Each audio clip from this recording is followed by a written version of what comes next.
Have you ever noticed how heavy a thought can be? It weighs nothing on a scale, yet it can feel like you are carrying a mountain on your shoulders. It keeps you awake. It keeps you tight. It keeps you from the peace you deserve. I'm glad you're here. If you are listening to this, it's likely that your day has been long, or your mind is busy. Perhaps you are replaying conversations, worrying about tomorrow, or simply feeling a tension you can't quite name. That is okay. You don't need to force it to stop. And if you feel like it, you can gently let me know in the comments where you're listening from tonight. Sometimes, it's comforting to realize how many of us are quietly sharing this same moment from different corners of the world. You see, the mind is like a guardian dog. It barks at shadows because it wants to protect you. We don't need to yell at the dog to be quiet. We just need to gently let it know that we are safe, so it can lay its head down and rest. For the next hour, I am going to share a collection of stories with you. These aren't just fairy tales. They are mirrors. Some are from the Zen tradition, some from Stoic philosophy, and some are simple metaphors for the human experience. Each story revolves around two things: the art of letting go and the discovery of your inner strength. You don't need to memorize these stories. You don't even need to listen to every word. If you drift off to sleep in the middle of a sentence, that is perfect. That is the goal. Think of my voice as a gentle breeze. You can enjoy it while it's there, but you don't need to hold on to it. Get comfortable now. Adjust your pillows. Let your shoulders drop away from your ears. Unclench your jaw. Let's begin with our first journey, a journey about the weight we choose to carry.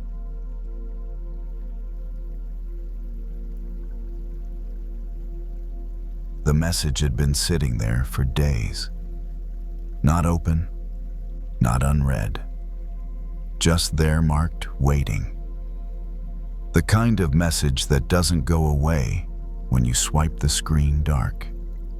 It lingers somewhere behind the eyes, reappearing at quiet moments. The phone lay face down on the kitchen table. The room was dim lit only by a small lamp near the sink. Outside, the street was quiet. A few cars passed now, and then their sound stretching briefly, and then fading. The message didn't need to be read again. Its shape was already memorized. Short, careless, dismissive in a way that was hard to prove, but easy to feel. Anger had arrived immediately when it was first seen, sharp, clear, energizing. It had felt good at first, like standing up straight after being pushed. But days later, the anger was still there. No longer sharp, just heavy. It showed up in small ways, in the tightness of the chest while washing dishes, in the shortness of replies to unrelated texts, in the way the body stayed alert even when nothing was happening. The message had become a cell. Forgiveness often gets described as something generous, something moral, something you do for someone else when you're ready to be the bigger person. But right now, forgiveness felt nothing like generosity.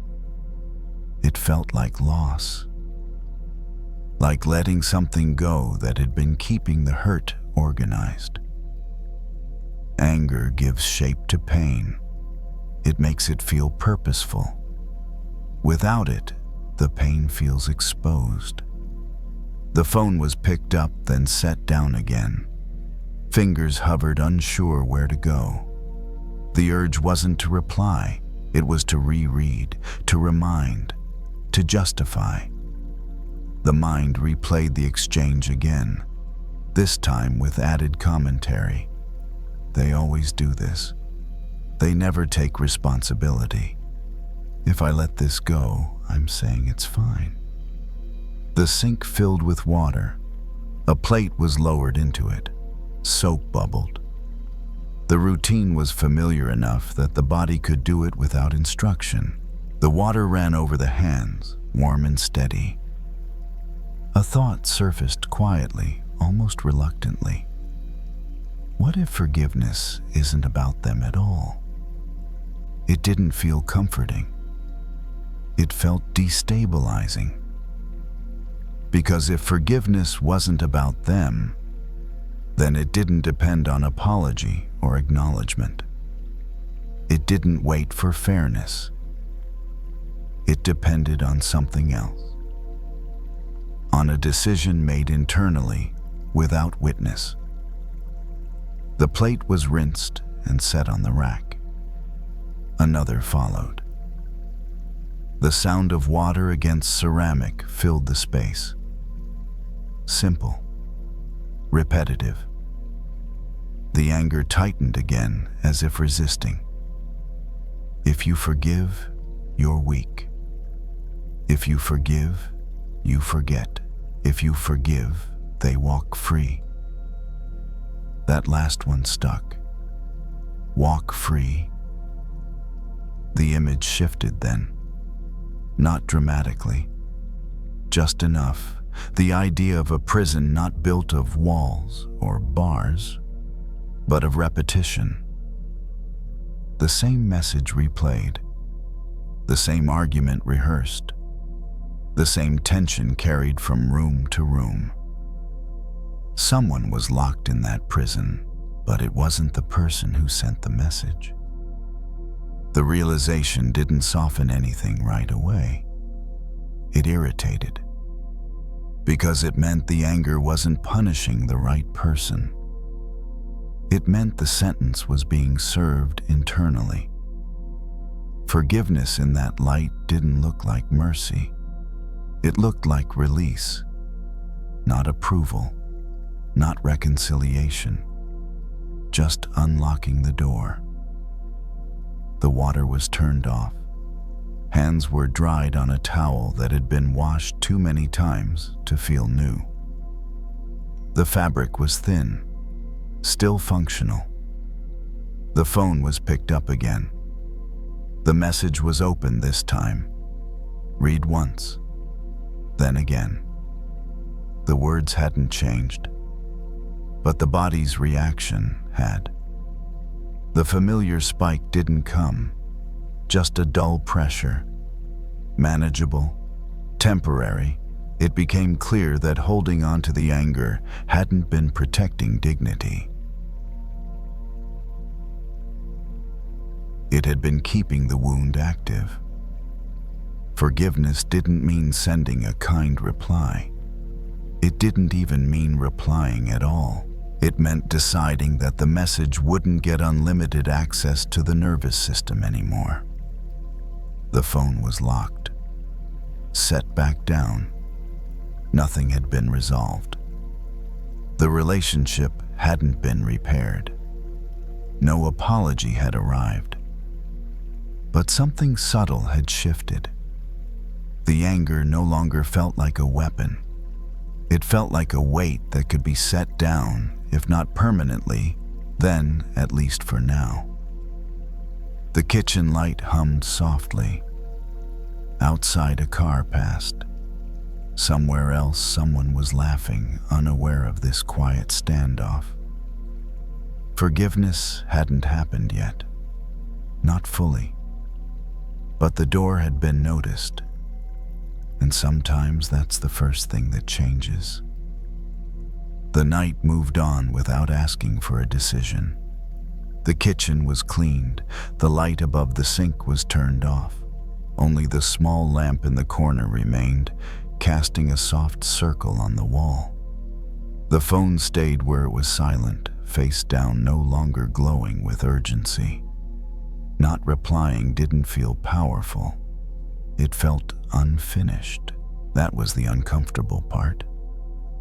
Forgiveness is often imagined as a clear ending, but most of the time it's just the absence of escalation. Nothing dramatic. Just a quiet refusal to keep feeding the same fire. The body noticed the difference first. The shoulders weren't pulled up anymore. The breath came and went without catching.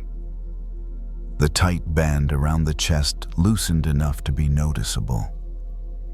Anger had been doing something specific all along. It had been keeping the hurt alive sharp enough to justify itself. Without it, the hurt felt softer, but also more exposed. That vulnerability was unsettling. There was a moment of doubt. Maybe I should say something, not to fix it, just to make sure the silence wasn't mistaken for acceptance.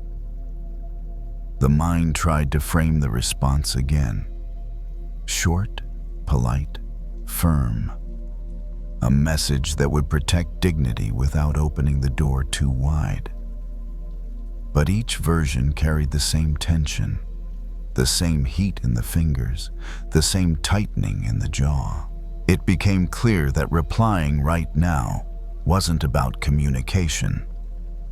It was about discharge, about giving the anger somewhere to go.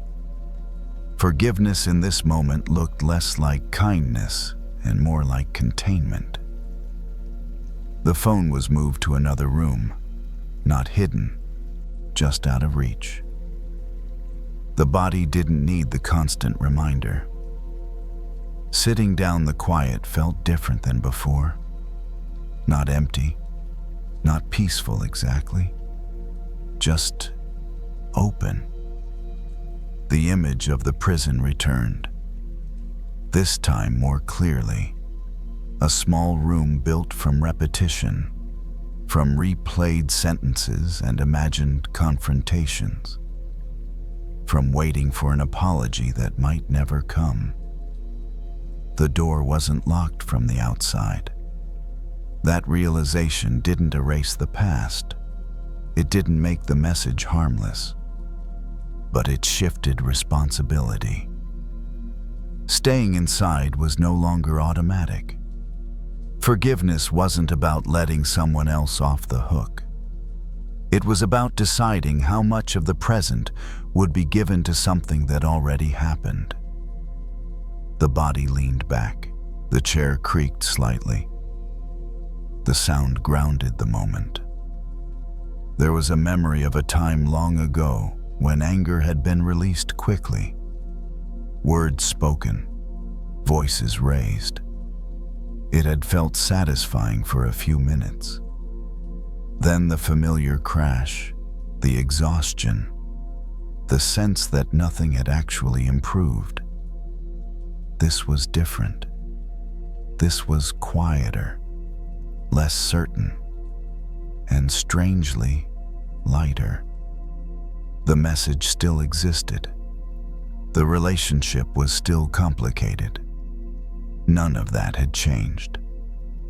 But the anger was no longer pacing the inside of the mind, looking for a way out.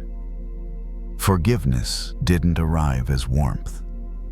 It arrived as space.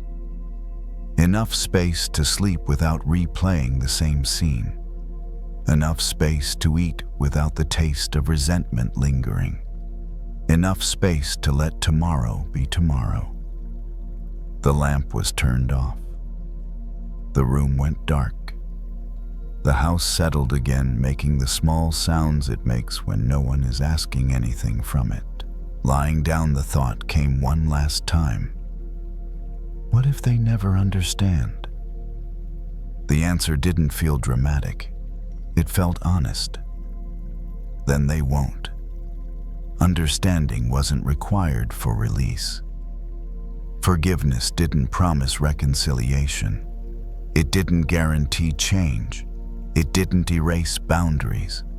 It simply returned ownership of the nervous system to the person living in it. The prisoner was set free, not with ceremony, not with forgiveness spoken out loud, just by opening the door and choosing not to step back inside. The night continued, and for the first time in days, the anger wasn't keeping watch.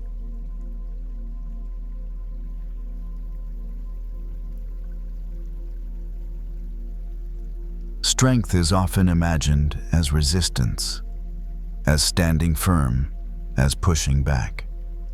But there is another kind of strength that doesn't look impressive at first glance. It doesn't announce itself. It doesn't raise its voice. It just keeps growing. That evening, the walk home was slower than usual. The street was quiet, lined with small houses and trees that had seen better days. Porch lights were already on, casting soft circles onto the sidewalk. Somewhere nearby, a dog barked once and then went silent again. The path cut through a narrow strip of grass between the sidewalk and the curb. It had been stepped on all day, by people rushing to cars, by delivery workers, by kids cutting corners. The blades were bent, flattened, pressed close to the soil. It would have been easy to miss. The irritation from earlier in the day hadn't gone anywhere. A customer's tone, a comment that carried more edge than necessary. The kind of interaction that leaves a residue long after it's over. Nothing loud, nothing dramatic, just disrespect dressed as normal conversation. Anger rose in the familiar way. Tight shoulders, faster steps. The mind replaying what should have been said instead. I should have pushed back. I shouldn't let people talk to me like that. Why do I always swallow it? The anger felt justified, necessary even, like proof of self-respect. A foot stepped off the sidewalk and onto the grass without thinking. The ground was soft from recent rain. The blades folded under the weight, easily offering no resistance at all. That felt irritating too. The mind noticed the parallel immediately and didn't like it. Being flexible gets mistaken for being weak. Yielding gets confused with losing. Not reacting gets labeled as failure. The anger leaned into that story. You let them walk all over you. The foot lifted again. Another step. More grass pressed down. And then something small happened. A breeze moved through the street, barely noticeable, enough to stir the leaves in the trees, enough to ripple through the grass. The blades that had been flattened didn't spring back instantly. They took their time, slowly, quietly. But they did rise, not all the way, not perfectly, but enough to stand again. That image stayed. The walk continued. The irritation didn't disappear, but it softened at the edges. It became possible to feel what was underneath it. Embarrassment. The wish to be treated with care. The old fear that being calm means being overlooked. Anger often stands in front of those feelings. It makes itself large so the softer parts don't have to be seen. A car passed, headlights sweeping briefly across the grass. For a second, the bent blades caught the light bright against the darker soil. Then, the light moved on. The grass didn't chase it. There was a memory of another time years ago when anger had been expressed loudly. When words had been sharp and precise, when the response had been immediate silence. It had felt like winning for about 5 minutes. Later, there had been distance, awkwardness, a relationship that never quite returned to its earlier ease. The anger from today wanted a similar release. A sharp message, a pointed comment next time, a line drawn in permanent ink. But the image of the grass lingered. Grass doesn't grow by fighting the foot. It grows by staying rooted, by bending when needed, by using pressure as information, not instruction. That didn't mean letting harm continue. It didn't mean accepting disrespect. It just meant recognizing that immediate retaliation isn't the only form of strength. The walk slowed even more. The steps became deliberate. The breath matched the pace. The irritation loosened enough to notice something else: fatigue. Not just physical, but emotional. The tiredness that comes from bracing all the time.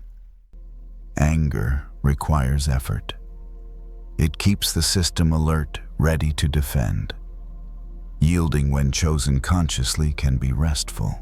Another step onto the grass, another bend, another slow return.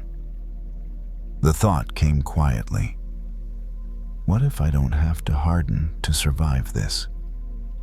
It wasn't a conclusion, just a question. The house came into view. The porch light was already on. The door was still closed. The day wasn't resolved. The interaction hadn't been addressed. Nothing had been fixed. But the body felt different than it had an hour ago. Less braced, less sharp. The grass behind lay slightly flattened, already beginning its slow return. Not defeated, just alive. The next day didn't arrive with clarity. It arrived with routine. Morning light came in through the window at an angle that made dust visible. Coffee brewed, shoes were tied, the body moved through familiar motions while the mind stayed half a step behind. The memory of yesterday's interaction was still there, but it felt different now. Less sharp, less demanding.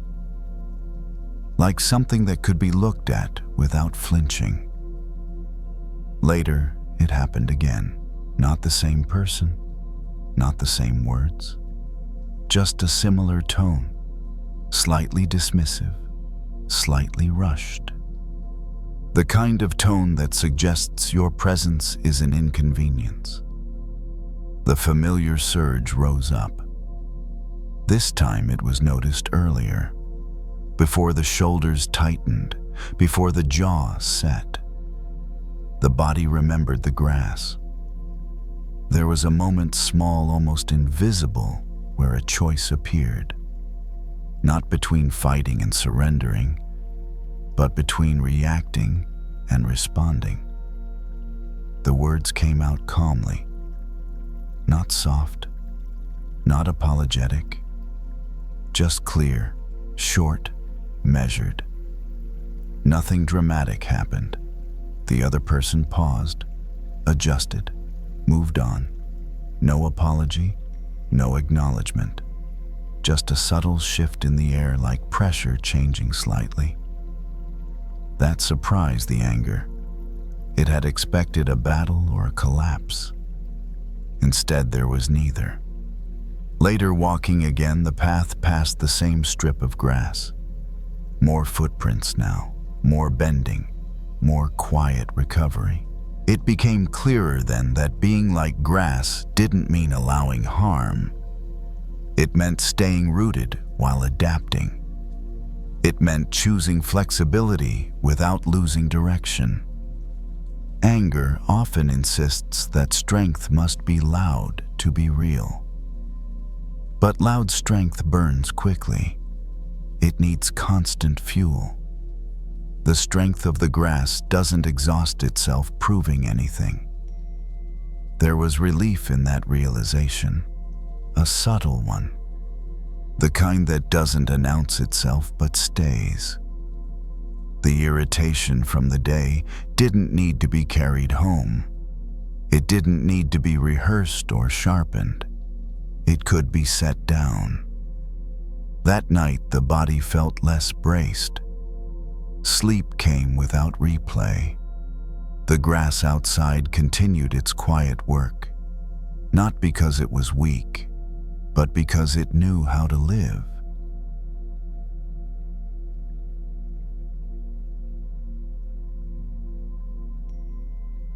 Anger doesn't always need a target. Sometimes it just needs a place to bounce. That night, the room was quiet enough to hear the low hum of electricity in the walls. A single lamp was on. The rest of the apartment stayed dim. Outside, the city moved at a distance, reduced to muffled sound and light. The phone lay in one hand, screen glowing softly. A message had been read earlier, not sent to this person directly. Just something seen in passing. A comment, a post. A few careless words stacked together and released into the world. It wasn't personal, and yet it felt personal. The words had a sharpness to them, a tone that suggested judgment, superiority, a casual cruelty disguised as honesty. Anger rose quickly, not slowly this time. It felt immediate, reflexive. The thumb hovered over the screen, already forming a response. The mind knew exactly what to say. It had sentences ready, clear, cutting, clever in the way that feels satisfying later in the shower. This wasn't about fixing anything. It was about answering. About not letting something stand uncontested. The room stayed silent. The phone buzzed faintly with other notifications. None of them mattered. The urge to respond felt clean, almost virtuous. If I don't say something, this kind of talk just keeps spreading. Anger is good at borrowing moral language. The comment was read again, then again, each time it seemed worse, more intentional, more ignorant. The mind began to fill in the person behind the words, their tone, their habits, their character. A whole person was built out of a few lines of text. The thumb began to move. Words appeared, then disappeared. A draft took shape. It was sharp but reasonable, firm but not insulting. The kind of response that could be defended if needed. The chest felt tight. The breath shallow. The body leaned slightly forward, as if already entering an argument. Then something else became noticeable. The room was amplifying the anger. Every thought bounced back louder than it arrived. The quiet made the words heavier. The isolation gave the mind too much space to echo itself. It felt like standing in a cave and shouting insults, only to have them return stronger, harsher multiplied. That image landed. An echo chamber doesn't create sound. It just repeats it. The anger hadn't come from the room, but the room was giving it nowhere to go, except back. The thumb stopped moving. The draft stayed unsent. The phone was set down on the table. Face up this time. The light felt brighter than before. It became clear how easily the anger had been fed. A sentence had entered the mind, and the mind had decided to become its amplifier. What had been irritation was turning into identity. This is who I am. This is what I stand against. That's how anger recruits. It asks you to become its voice. The lamp buzzed faintly. The air conditioner clicked on. The ordinary sounds of the room reasserted themselves. The anger didn't disappear, but it paused. There was a realization then, uncomfortable but precise. Responding wouldn't stop the words from existing. It would only add another voice to the cavern. The mind resisted. Silence equals agreement. But silence doesn't always mean approval. Sometimes it means refusing to become a surface for reflection. The phone was picked up again. The draft was still there. Reread once. It sounded different now. Less strong, more performative. Like something written to be echoed, not heard. The words were deleted. Not because they weren't justified, but because repeating them would only keep them alive. The anger settled into something else. Not calm, not peace, just restraint. The room felt larger again, less charged. The echoes softened. The original comment still existed somewhere out there, unanswered, uncorrected. But it wasn't bouncing around in this room anymore. And for the first time since reading it, the anger wasn't multiplying. The phone stayed on the table longer than expected. Not out of discipline, out of a strange loss of interest. The anger that had felt sharp a few minutes ago now felt repetitive. Like a sound that had already been heard too many times. The room was still quiet, but it no longer felt like a cave. The echoes had softened.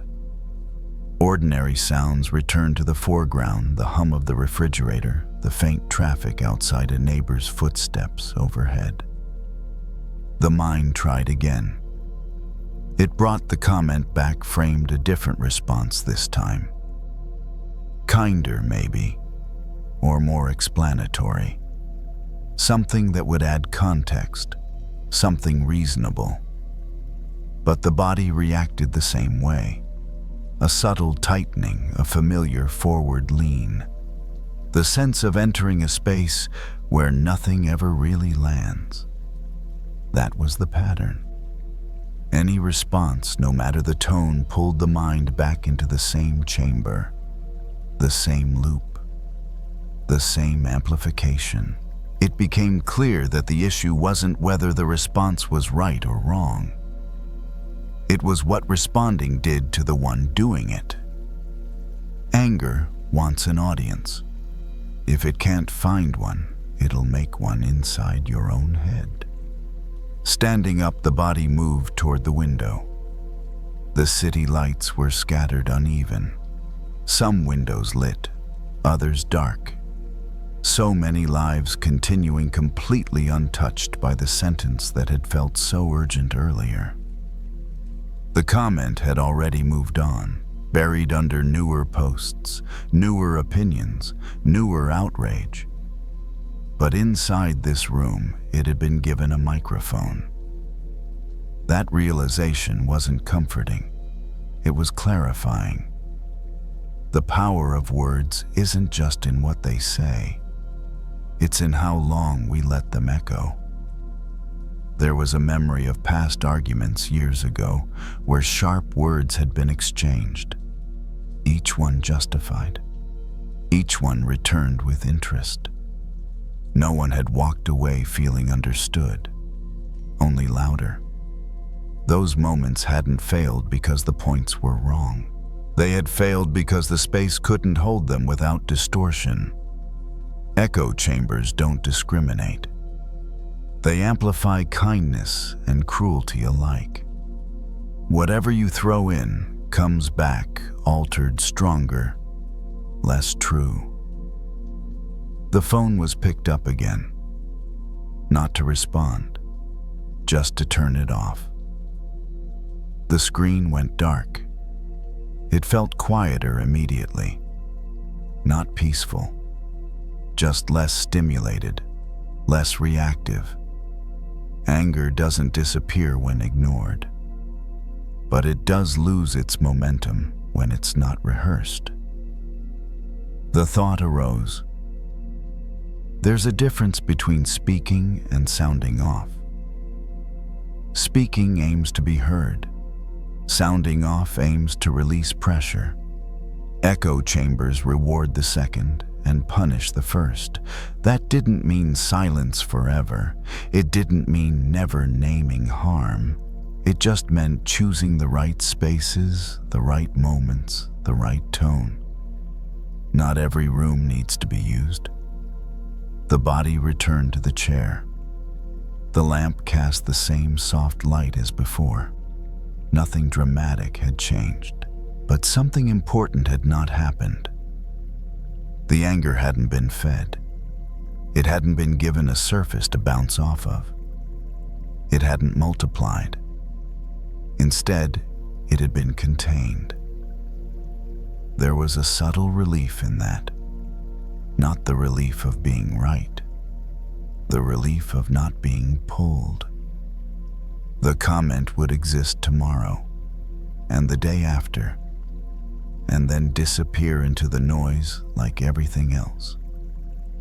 What mattered more was the choice made tonight to not become a chamber for words that didn't deserve to live rent-free inside.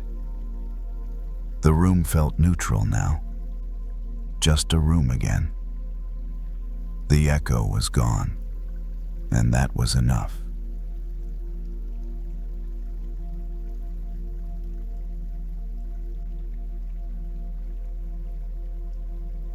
It didn't feel like loss at first. It felt like thinning. Like something that used to move easily was now spreading itself too wide, too far, and becoming quiet in the process. The kind of change that doesn't announce an ending, but leaves you wondering where the movement went. The hotel room was cool, almost too cool, the air conditioner working steadily in the background. A single lamp cast a soft circle of light across the small table. On it sat a glass of water, untouched for a while now. The day had been long in a quiet way. Meetings, airports, hallways that all looked the same. By evening, the body felt dry, not thirsty exactly, but drained. As if something essential had been given away in small amounts all day long. The glass was picked up, turned slowly in the hand. The water inside barely moved, just a faint ripple along the edge. For a moment, there was an urge to drink it quickly, to take it all in as if that could fix the feeling. But the body hesitated. Outside the window, the city lights stretched into the distance, pale and scattered like stars that had fallen and decided to stay. Somewhere beyond them, land that never saw this much light waited quietly. The thought arrived without effort. This is what a desert feels like. Not the dramatic kind, not endless sand and blazing sun, but the internal kind. The feeling of having nothing left to give and no clear idea of how to refill. The water was sipped slowly instead, one mouthful, then another. Enough to feel it move through the body, not enough to erase the dryness entirely. Fear showed up gently here, not as panic, but as concern. What if this is permanent? What if things don't flow the way they used to? The idea of drying up felt personal, as if momentum itself were something fragile that could be lost forever. As if energy once gone didn't know how to return. The glass was set back down. Condensation gathered along the sides, forming small droplets that slid downward and disappeared into the coaster. Watching that, something shifted. The water wasn't gone. It was changing. The stream that had moved so easily earlier in the day. The conversations, the decisions, the constant motion had reached a different terrain now. It wasn't being blocked. It was spreading out, thinning, becoming less visible, like water entering sand. At first it looks like disappearance, but nothing is actually lost. The body leaned back in the chair. The hum of the air conditioner grew more noticeable. The steady rhythm of it created a strange sense of companionship, like something else was carrying part of the load. Fear prefers clear edges. It likes to know where things begin and end. A stream is comforting because it's obvious. You can see where it goes. A desert is unsettling because everything happens underground. Sitting there, it became clear how often fear mistakes invisibility for failure. Just because movement can't be seen doesn't mean it's stopped.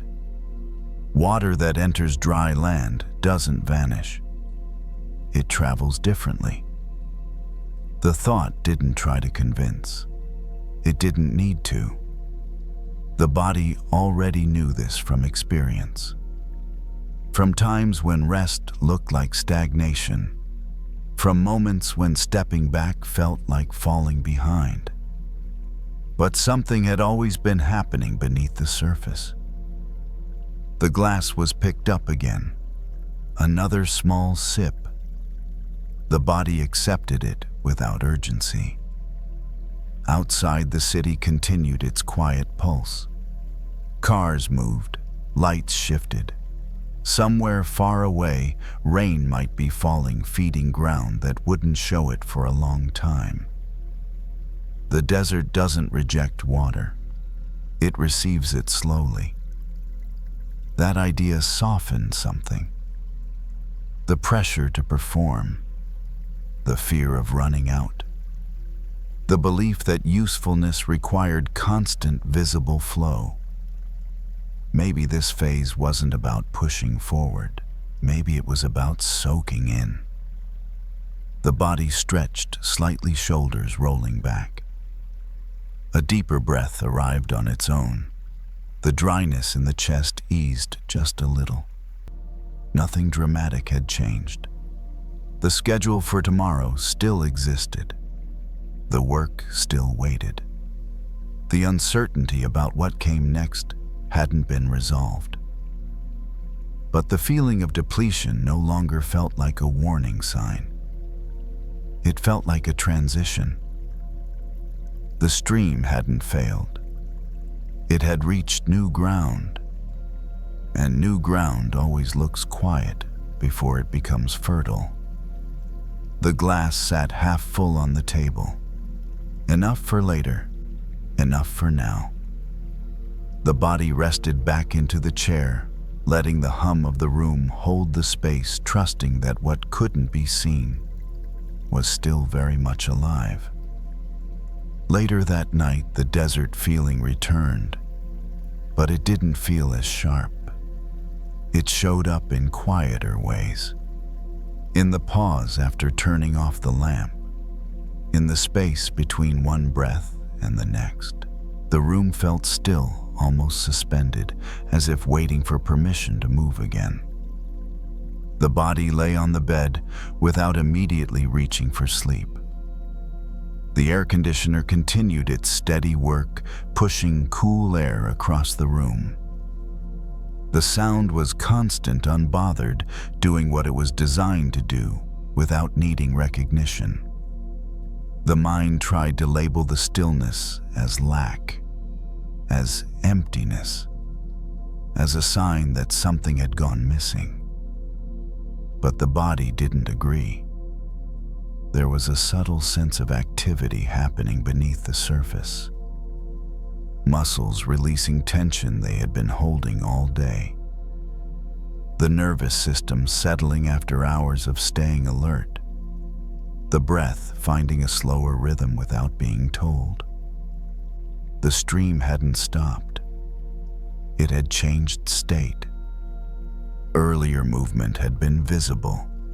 Emails sent, words spoken, tasks completed. Now movement was happening in a different direction. Inward, downward, into places that didn't produce immediate results. Fear tends to distrust this kind of movement. It can't measure it. It can't track progress. It doesn't know when to expect a payoff. But water doesn't ask the desert for feedback. It sinks in, it spreads out, it waits. Lying there, it became easier to sense how much effort had gone into trying to stay liquid all the time. To keep flowing, responding, producing. As if drying up meant becoming irrelevant. But relevance isn't lost in stillness. It's reorganized. The body shifted onto its side. The sheets adjusted. The mattress supported weight without resistance. Support appeared again quietly without needing to be earned. Fear had insisted that slowing down meant falling behind. That rest was a detour. But the desert doesn't argue with water. It transforms it. What enters the sand doesn't disappear. It cools. It collects. It waits for conditions to change. And sometimes it rises.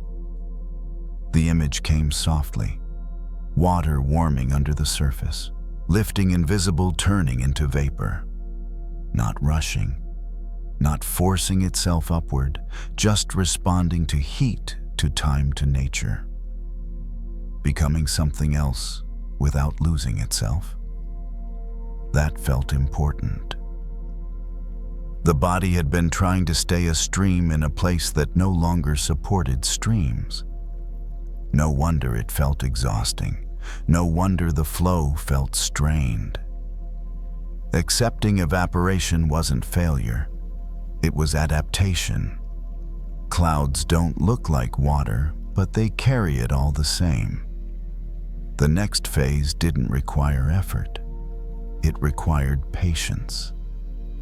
Trust that movement was still happening, even if it couldn't be seen. Trust that the cycle hadn't broken, only shifted. The mind relaxed around that idea, not because it fully understood it, but because it didn't need to control it. Outside, the city lights stayed steady. Somewhere beyond them, land cooled under the night sky. The air moved. Moisture gathered invisibly. The body followed the same pattern, letting go of the need to push, allowing itself to be held in a phase that didn't demand action. Sleep arrived without being chased. The desert remained, but it no longer felt hostile. It felt like a passage, a place water doesn't fight but learns from. And somewhere ahead, unseen, the cycle would complete itself. The vapor would gather. The clouds would move. Rain would fall where it was needed. For now, it was enough to rest in this form. Enough to trust that nothing essential had been lost, only transformed.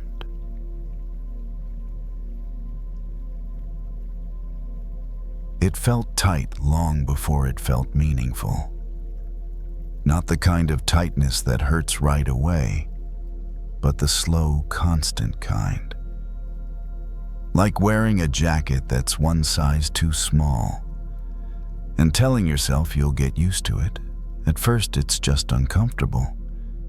Later, it's all you can think about. The room was warm, too warm. Laundry machines lined the wall, humming and thumping in steady cycles. The air smelled faintly of detergent and hot fabric. Chairs sat empty, facing nowhere in particular.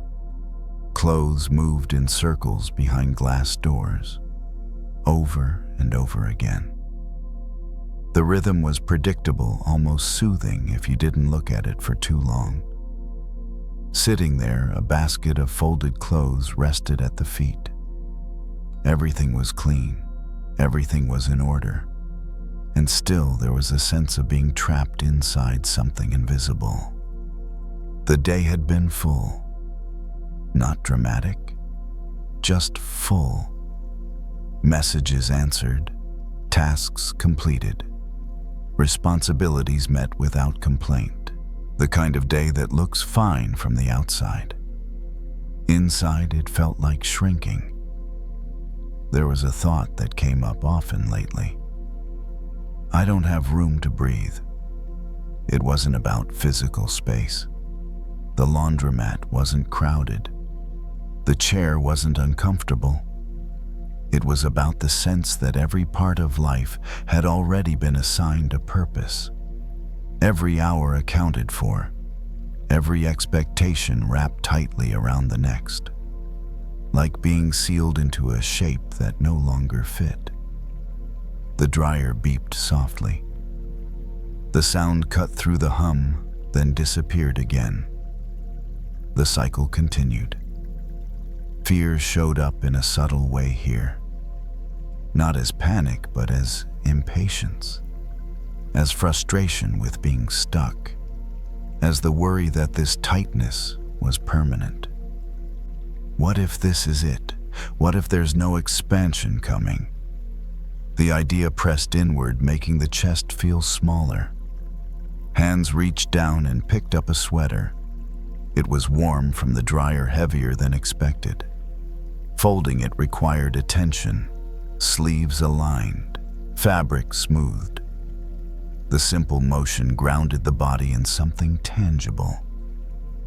As the sweater was placed on the pile, it became obvious how much pressure had been placed on movement lately. On progress, on visible change. But nothing in the room was in a hurry. The machines kept turning at their own pace. Clothes didn't resist being tumbled. They didn't worry about where they were going next. Sitting back again, attention returned to the feeling of constriction. It wasn't evenly spread. It lived mostly in the chest and shoulders, like a shell being formed around something soft. The image arrived without effort. A cocoon. Not the romantic version, not the triumphant before and after. The uncomfortable middle, the part where nothing looks like growth, where movement feels restricted and the future's shape is unknown. A cocoon isn't spacious, it's protective. That thought didn't immediately bring relief. Protection still felt like confinement, still felt limiting, still felt like being held in place when all the mind wanted was escape. Another dryer beeped. Someone down the row moved clothes from washer to dryer, then left again. The room returned to its steady rhythm. It became clear how often fear mistakes preparation for punishment. As if being held tightly must mean something has gone wrong. As if comfort and growth are supposed to look the same. But growth doesn't ask for permission. It often asks for patience. The cocoon isn't built to last forever. It's built to hold a process that can't happen in open air. Soft things need structure before they can support themselves. The idea settled slowly, not as an answer, but as a possibility. The tightness in the chest didn't disappear, but it shifted. It felt less hostile, less like a trap, and more like a pause with purpose. Hands reached for another piece of clothing, a t-shirt this time, lighter, easier to fold. The warmth faded quickly as it was exposed to the cooler air. The body noticed that too. How quickly heat changes when conditions change. How nothing stays exactly the same for long. The fear of being stuck began to loosen just slightly. Not because the situation had changed, but because the meaning had. Maybe this wasn't stagnation. Maybe it was containment. Maybe the discomfort wasn't a signal to break free, but a sign that something inside was reorganizing. Quietly, without spectacle. The basket filled. The machines slowed toward the end of their cycles. The room stayed warm, but the body felt steadier. The cocoon hadn't opened, but it didn't need to yet. For now, it was enough to sit in the tightness without fighting it, to trust that pressure wasn't always the enemy, that some transformations required darkness, stillness, and time. The dryers clicked and stopped. Silence settled briefly before the hum resumed elsewhere. And in that pause, the idea remained. This might not be the end of movement. It might be the middle. Later, the tightness showed up in smaller ways, not as pressure this time, but as slowness. Movements felt deliberate. Even simple things took a little longer than usual, like the body was insisting on a different pace. At home, the lights were low. The day had finally released its grip, but the feeling of being enclosed hadn't vanished with it. It followed quietly, settling into the chest, the back, the spaces between thoughts. Fear returned too, but softer now. Less demanding, more curious. It asked whether this waiting had a purpose, whether the stillness was leading somewhere, or if it was just another form of delay. Sitting on the edge of the bed, attention dropped inward. The breath moved shallowly at first, then deeper, as if it had been given permission. The body felt dense, compact, like it had been wrapped carefully from the inside out. A cocoon doesn't look like progress from the outside. It looks like nothing is happening. That's what makes it uncomfortable. The mind prefers visible motion. It likes evidence. It wants proof that effort is paying off. A cocoon offers none of that. It asks for trust without explanation. Lying down, the body curled slightly instinctively. Knees bent, arms drawn in. The position felt natural, even though it mirrored the very thing that had felt restrictive earlier. Protection doesn't always feel expansive. Sometimes it feels like being held. The thought settled slowly. The cocoon wasn't meant to be roomy. It was meant to be precise, shaped exactly for what was forming inside it. Growth here wasn't about adding more. It was about rearranging what already existed. Fear had been warning that this phase meant losing freedom. But freedom doesn't disappear inside a cocoon. It just waits for structure. Wings don't form in open air. They need pressure, boundaries, time. That realization didn't arrive as comfort. It arrived as clarity. The body wasn't being punished. It was being prepared. Muscles relaxed incrementally. The breath deepened again. The feeling of being trapped softened into a sense of being contained, supported even. Outside, the world kept moving. Cars passed. Lights flicked on and off in distant windows. Life didn't pause to check whether this moment felt meaningful. Inside, something quieter was happening. Fear had insisted that the tightness meant something was wrong. That ease should come first, and struggle meant failure. But the body knew better. It had learned this before in other forms. Strength comes after resistance. Flexibility follows tension. Flight begins with compression. The cocoon doesn't rush its work. It doesn't try to open early. Doing so would ruin the process. That felt important too. There was no need to escape this phase. No need to tear through the walls of it just to feel relief. Relief would come when the structure was ready to fall away on its own. Until then, the work was internal, invisible, slow. The body shifted again, finding a more comfortable position without fully stretching out. Even comfort respected the boundaries right now. Sleep approached gently without urgency. The fear of being stuck faded further into the background, not because answers had appeared, but because the question itself had changed. Instead of asking, "When will this end?" something quieter asked, "What is being formed?"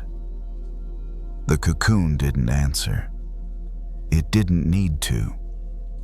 Its job was not to explain, but to hold. As sleep settled in, there was a subtle trust growing beneath the surface. A trust that pressure had a reason, that stillness wasn't stagnation, that this tight enclosed moment was not the opposite of freedom, but part of its construction. The cocoon stayed intact through the night, and that was exactly as it should be. Whatever wings were coming didn't need to be imagined yet. For now, it was enough to rest inside the shape that was making them possible.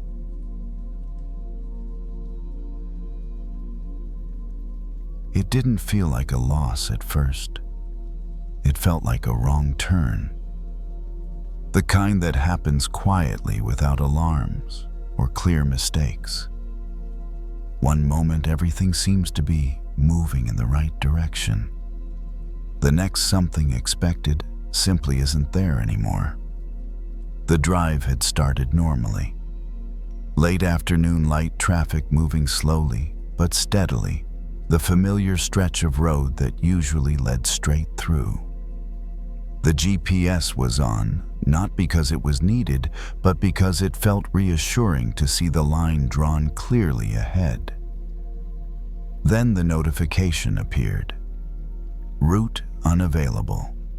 Detour ahead. The screen adjusted instantly, redrawing lines offering alternatives that felt longer and less certain. The main route, the one that made sense, was gone. The body reacted before the mind formed a thought.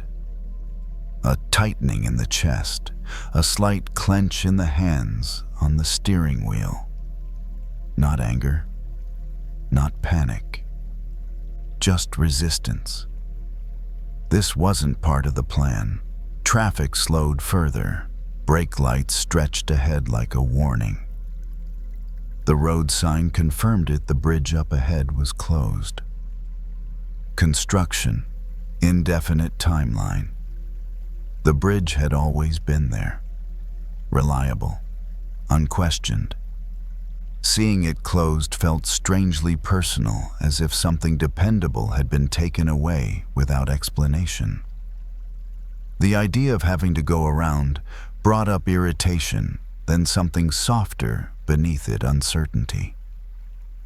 The GPS suggested a side road, narrower, less familiar. It added minutes to the drive, maybe more. The mind immediately calculated the inconvenience, the wasted time, the disruption. Fear slipped in quietly. What if this detour leads nowhere? What if it makes things worse? The instinct was to wait, to pull over, to check for updates, to see if the bridge might reopen sooner than expected. Waiting felt safer than choosing a route that hadn't been tested. But cars behind kept moving. The moment didn't allow for long hesitation. The turn signal clicked on. the wheel turned. The car left the main road and entered a quieter street lined with older houses and tall trees. The change was immediate. Fewer cars, less noise, a different rhythm altogether. At first, the unfamiliarity felt uncomfortable. The landmarks were gone. The mental map no longer applied. Every intersection required attention instead of autopilot. The body stayed tense alert for signs of trouble. The mind watched closely, ready to label the choice a mistake. But nothing went wrong. The road held. The car moved forward. The world continued. As the drive went on, something subtle shifted. Without the pressure of the main route, the pace slowed naturally. The shoulders dropped a fraction, the breath deepened. The detour wasn't empty. It was just different. Sunlight filtered through the trees, creating moving patterns across the windshield. Houses passed by each one quietly, lived in each one part of a world that didn't exist on the highway. The fear that had insisted this was a setback began to lose its urgency. The bridge being closed hadn't stopped the journey. It had simply changed its shape. That realization didn't arrive as comfort. It arrived as surprise. How often does fear assume that the shortest path is the only valid one? That efficiency equals correctness? That deviation means failure? The broken bridge hadn't been a judgment. It hadn't been a punishment. It was just a condition. Eventually, the GPS adjusted again, guiding the car back toward a larger road. The estimated arrival time had shifted, but not drastically. Life hadn't collapsed because one structure was unavailable.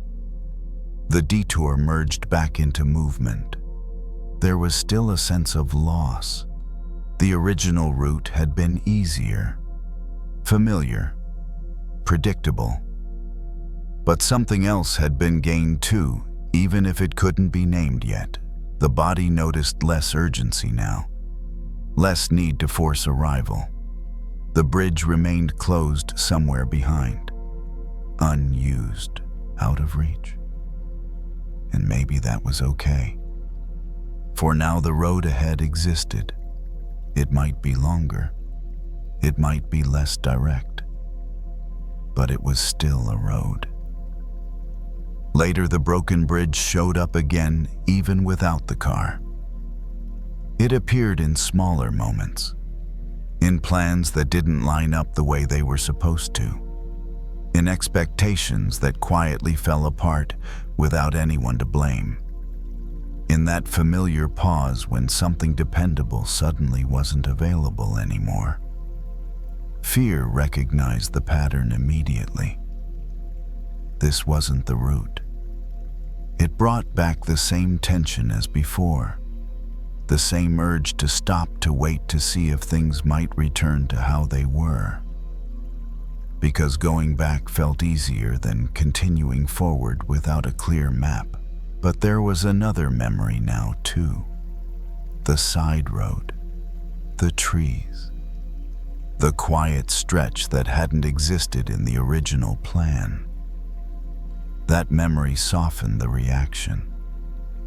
Not every detour announces itself with signs and cones. Some show up as closed doors, canceled options, shifts that leave you standing still longer than expected.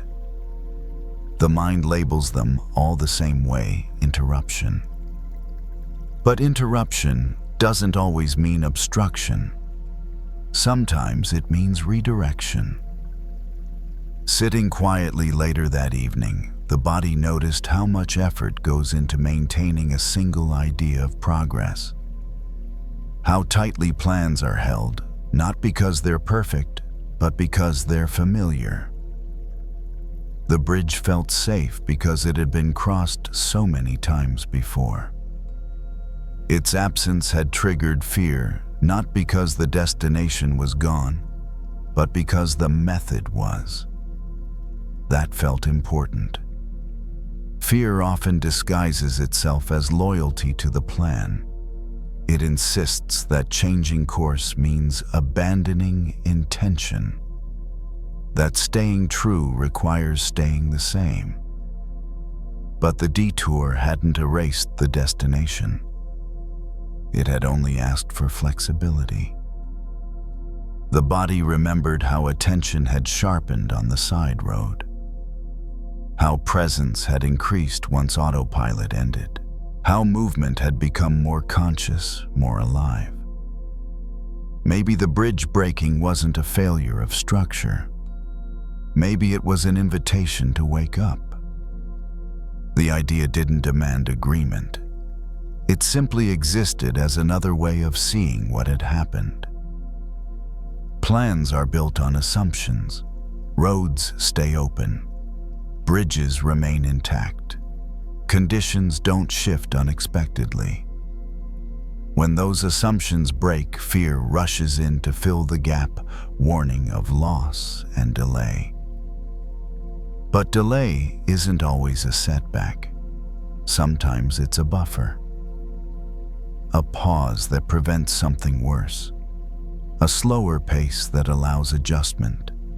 A longer path that teaches endurance. The detour had asked for patience. It had also offered something unexpected, a sense of agency. Choosing the unfamiliar route had required trust in the moment, not in the map. That trust didn't feel dramatic. It felt practical. You turn, you drive, you respond. Life rarely asks for certainty. It asks for participation. The broken bridge hadn't demanded a new identity or a grand decision. It had only asked for a willingness to keep moving without guarantees. That willingness lingered now, even off the road. When another small plan fell through a meeting rescheduled, a timeline adjusted. The body noticed the reaction earlier than usual. The tightening, the resistance, and then the release. There were other roads. There always were. They might not be visible right away. They might require slowing down, paying closer attention, letting go of efficiency for a while. But they existed. The bridge remained broken somewhere out of sight. Construction crews would fix it eventually, or they wouldn't. Either way, the world had already adapted. The journey continued not in spite of the detour, but through it. That felt like the quiet lesson hidden in the delay. When the direct path disappears, it doesn't mean you've lost your way. It means you're being asked to find it differently, and finding it differently doesn't make it less real. It just makes it new. The body settled into rest that night, without needing the map to resolve itself. The road ahead didn't have to be known yet. It only had to be walked or driven one stretch at a time. The bridge being broken no longer felt like a threat. It felt like a reminder. Sometimes the fastest way forward is the way that teaches you how to keep going when the old way is no longer available. And that quietly was enough.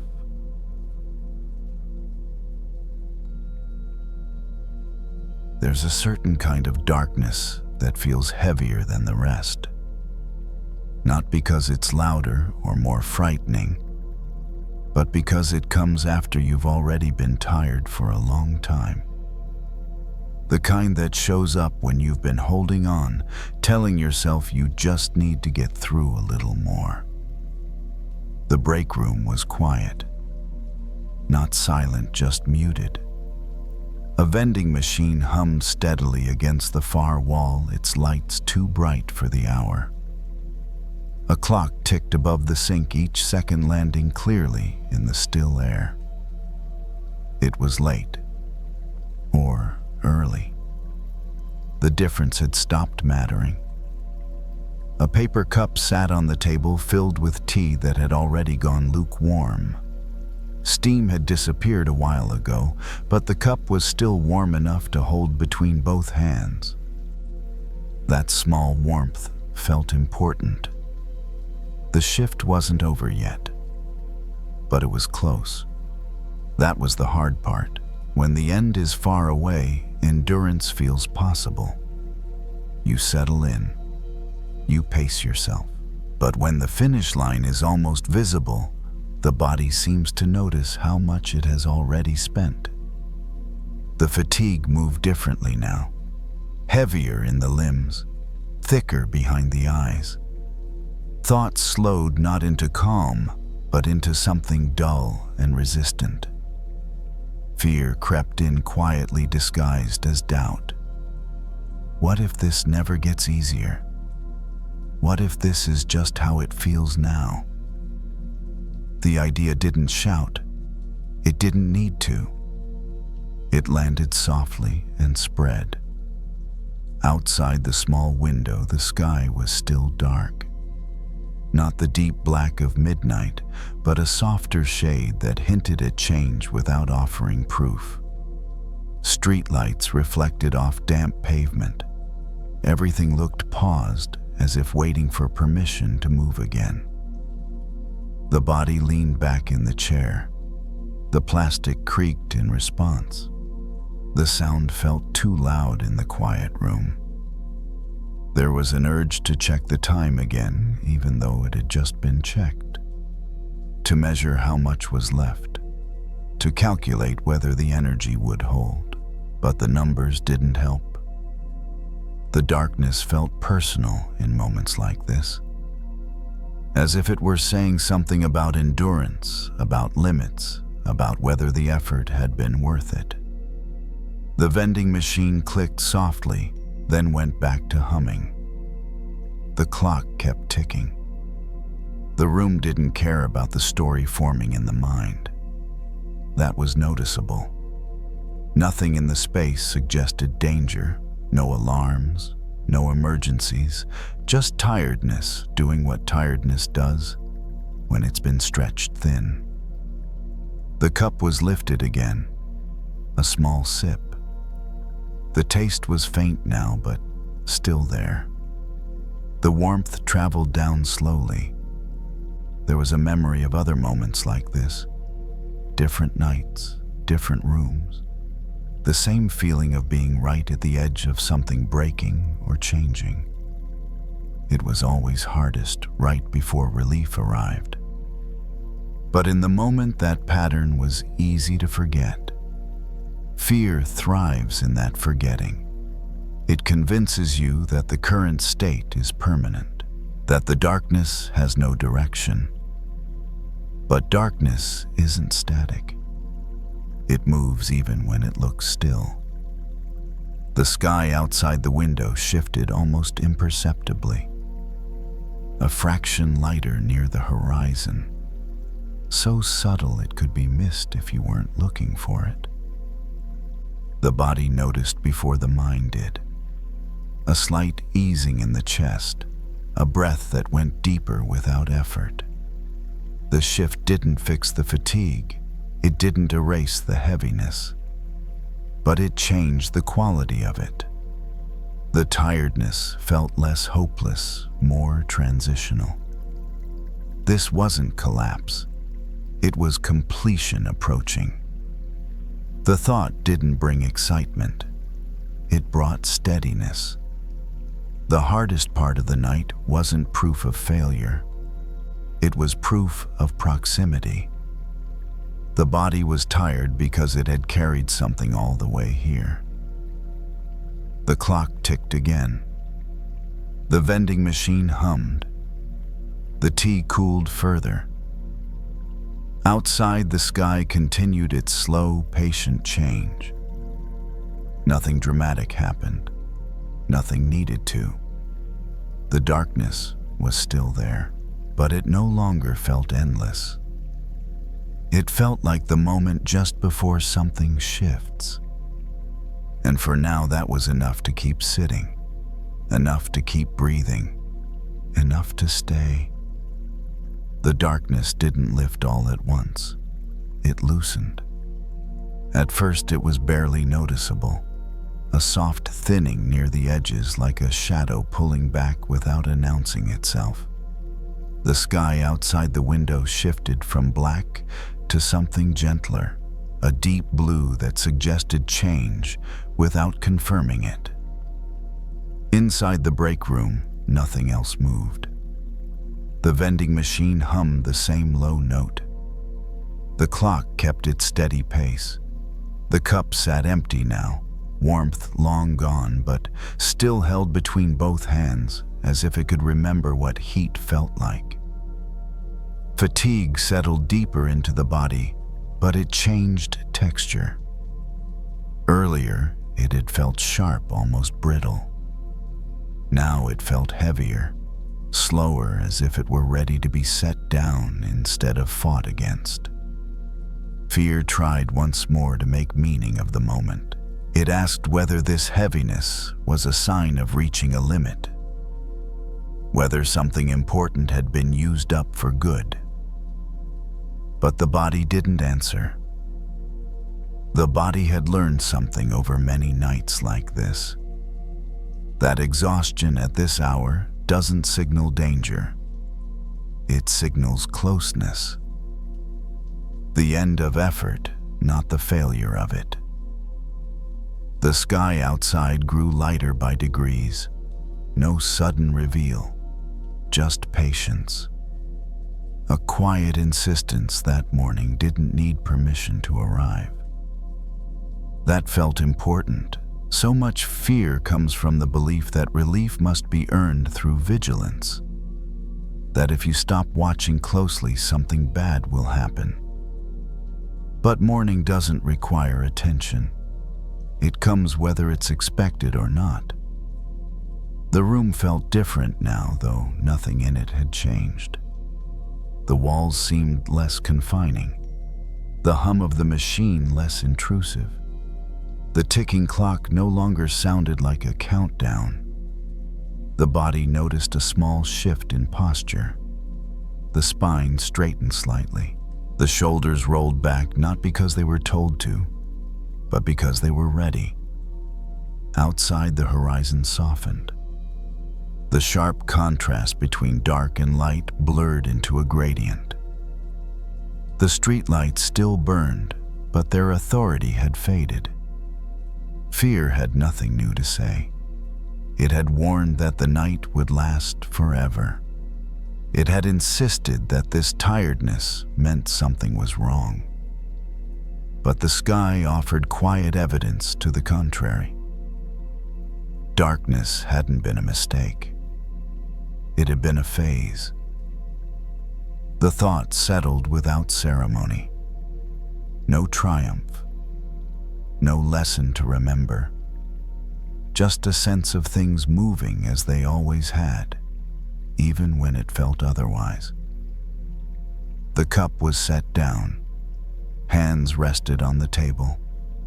The body leaned forward slightly, readying itself for the next small task. Not energized, just capable. The hardest hour had passed, not because anything dramatic happened, but because time had done what it does. It moved, slowly, reliably.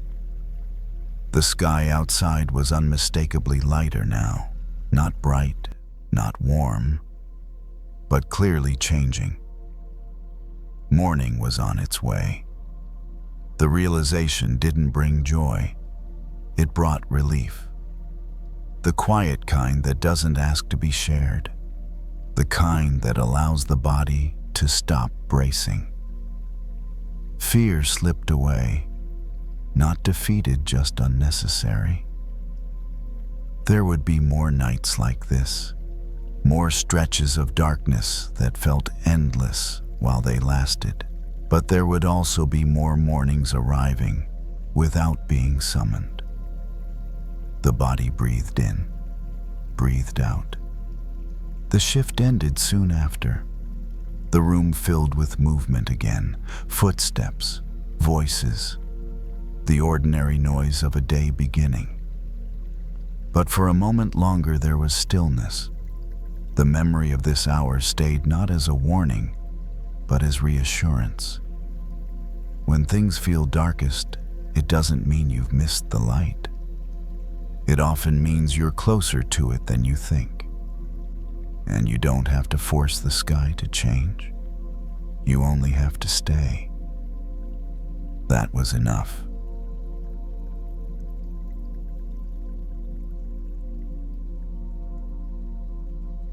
The train was already moving when the person realized how tired they were. Not the kind of tired that shows up all at once, dramatic and obvious. This was quieter.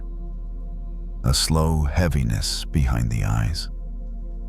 A weight in the shoulders that didn't belong to the bag they were carrying. The kind of tired that comes from staying alert for too long, from watching the road, even when you're not the one driving. The seat was warm from the day. The window beside it showed reflections more than scenery flickers of light. The ghost of a face layered over the darkening evening. The hum of the train settled into a steady rhythm, neither fast nor slow, just consistent, predictable. That predictability should have been comforting. Instead, the mind stayed awake. It ran through lists, things that hadn't been finished, things that might be missed, things that could still go wrong. Tomorrow's responsibilities lined up neatly, each one tapping on the inside of the skull like it was important to be seen first. The body leaned back anyway. Muscles gave up their tension in small stages like they were negotiating a ceasefire. The head rested against the window. Cool glass met warm skin. The contrast felt grounding, even pleasant. The thought came uninvited but familiar. You shouldn't fall asleep. Not because there was danger, not because anything bad was about to happen. Just the old belief that staying awake was somehow useful. That vigilance equaled responsibility. That if you stopped paying attention, you might miss the moment you needed to act. The train rocked gently as it picked up speed. The sound of the rails was even almost lulling. Around the car, other passengers were doing ordinary things. One person scrolled on a phone. Another stared forward, eyes unfocused. Someone else had already let their head fall to the side, mouth slightly open, fully surrendered to sleep. The sight stirred something complicated. A mix of envy and concern. How can they sleep? Don't they know anything could happen? The mind offered these questions as if they were practical, as if worry were a form of care. The body, however, had different priorities. The eyelids felt heavier now. Blinking took effort. The breath slowed without instruction.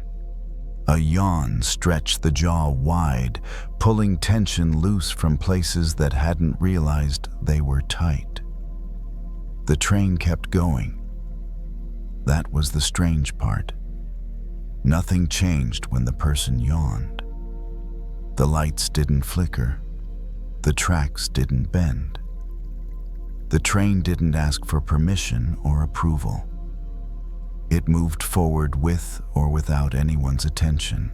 There was a memory then from years ago of being a child on a long car ride, sitting in the back seat, watching streetlights pass like quiet stars. Fighting sleep because it felt important to stay awake to witness the whole journey. And then waking up later, surprised to find the car still moving closer to the destination than expected. Nothing bad had happened in that gap. Life had carried on. The present moment felt like that memory layered over itself. The adult version of the same pattern. The same belief that being awake equaled being in control. That consciousness itself was the thing keeping everything on track. The train slowed slightly as it passed through a darker stretch. The hum dropped an octave. The rhythm stayed steady. The body responded immediately, shoulders sinking further into the seat. Another thought surfaced softer than the others. What if it's okay to rest? The mind resisted. It listed reasons. What if you miss your stop? What if something goes wrong? What if you regret letting go? All reasonable questions, all unanswered. But underneath them was a simpler truth. The train didn't rely on the passenger's worry to reach its destination. The tracks were laid. The direction was set. The system was already in motion. The person noticed their hands resting in their lap, fingers unclenched, palms open. The body had chosen its position without asking for permission. It had made a quiet decision on its own. The head tipped slightly to one side. The window hummed faintly with motion. The eyes closed for a second, then opened again, startled by the unfamiliar softness of that brief darkness. Don't fall asleep yet, the mind urged. Stay alert. But alert for what? The answer didn't come. The question hung there unresolved. The person let the eyes close again, this time for a fraction longer. The train rocked. The rails sang their steady song. The world continued its forward movement, unconcerned with whether one passenger was awake to witness it. There was no dramatic release, no deep surrender, just a gradual easing, like loosening a grip that had been held too long without realizing it. If sleep came, it would come. If it didn't, that would be fine too. Either way, the train would keep moving, and for the first time in a while, the person felt the possibility that maybe they didn't have to carry the journey on their shoulders. The eyes opened again slowly, as if surfacing from shallow water. It was hard to tell how much time had passed. Maybe a few minutes, maybe less. The train was still moving the same gentle rhythm underneath, everything steady and unbothered. Nothing had changed. That realization landed softly, not with surprise, but with relief. The lights inside the car glowed the same pale yellow. The reflections in the window still layered the dark outside with the faint outline of faces and seats. The person across the aisle was still asleep, head tipped back, breathing slow and even. Another passenger shifted in their seat and then settled again. Life had not paused. Life had not needed supervision. The mind tried one more time to reclaim control. It offered a final checklist. Stay aware, count the stops, don't lose track. These thoughts had the tone of responsibility, but they carried the weight of habit more than necessity. Underneath them, something else stirred. A quiet trust. Not the dramatic kind that comes with certainty or optimism. This was smaller, quieter. The trust that systems can function without constant monitoring. That momentum doesn't require tension. That rest doesn't equal failure. The body leaned more fully into the seat now. The spine curved naturally. The shoulders no longer hovered waiting. The breath settled into a slow, even pattern, rising and falling without effort. It was easier to notice the sound of the train this way. Not just noise, but texture. The soft clack of rails, the low hum of the engine, the subtle sway that rocked the car side to side. It felt almost like being carried. There was a strange tenderness in that realization. So much of life had been spent trying to drive, trying to steer, trying to stay awake at the wheel, even when it wasn't necessary, as if vigilance were the price of safety. But here on this train, that belief didn't hold up. The person thought of all the times they'd lain awake at night rehearsing futures that never arrived, worrying through conversations that never happened, staying mentally alert long past the point where it made any difference. None of that had changed the tracks. The train slowed as it approached a station. The sound shifted. Brakes hissed softly. A few people stood up, gathering their things. The doors opened with a familiar chime, letting in a rush of cooler air and distant city noise. The person opened their eyes fully now, more awake than before, but not tense. Watching without gripping, observing without managing. Some passengers stepped off, others stepped on. The doors closed again. The train resumed its movement. Still no catastrophe. Still no missed signal that mattered. The person realized something then, not as a thought, but as a felt sense. Waking and sleeping weren't opposites in the way they'd been treated. One wasn't responsible and the other careless. They were just different states of being carried. Even if sleep had come fully, the train would have kept going. Even if the mind had let go completely, the destination would still exist. This didn't mean attention was useless. It didn't mean responsibility disappeared. It meant that attention didn't need to be strained to be effective. That awareness could be soft and still work. The head leaned back again.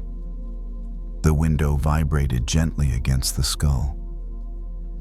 The sensation was oddly comforting, like white noise made physical. The eyelids lowered this time without resistance.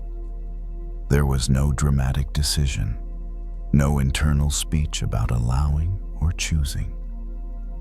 The body simply followed the rhythm it had been hearing all along. The train continued through the night lights, passing stations, appearing and fading. The world moved at its own pace, reliable in ways that didn't require constant thought. And somewhere between one stop and the next, the person understood something simple and freeing. Worry wasn't keeping the train on the tracks. Being awake wasn't what made the journey safe. The journey was already happening, with or without vigilance, with or without effort. The body rested into that truth, however briefly. And in that resting, something else became possible, a kind of peace that didn't need to be held together because it wasn't fragile in the first place. The train rolled on, and the passenger finally didn't feel the need to stay awake just to make sure it did.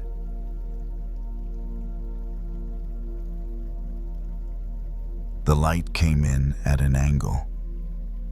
Late afternoon light, the kind that doesn't try to brighten the whole room, just slips in quietly through the gap in the curtains. It landed on the wooden floor, then climbed the wall, slow and patient.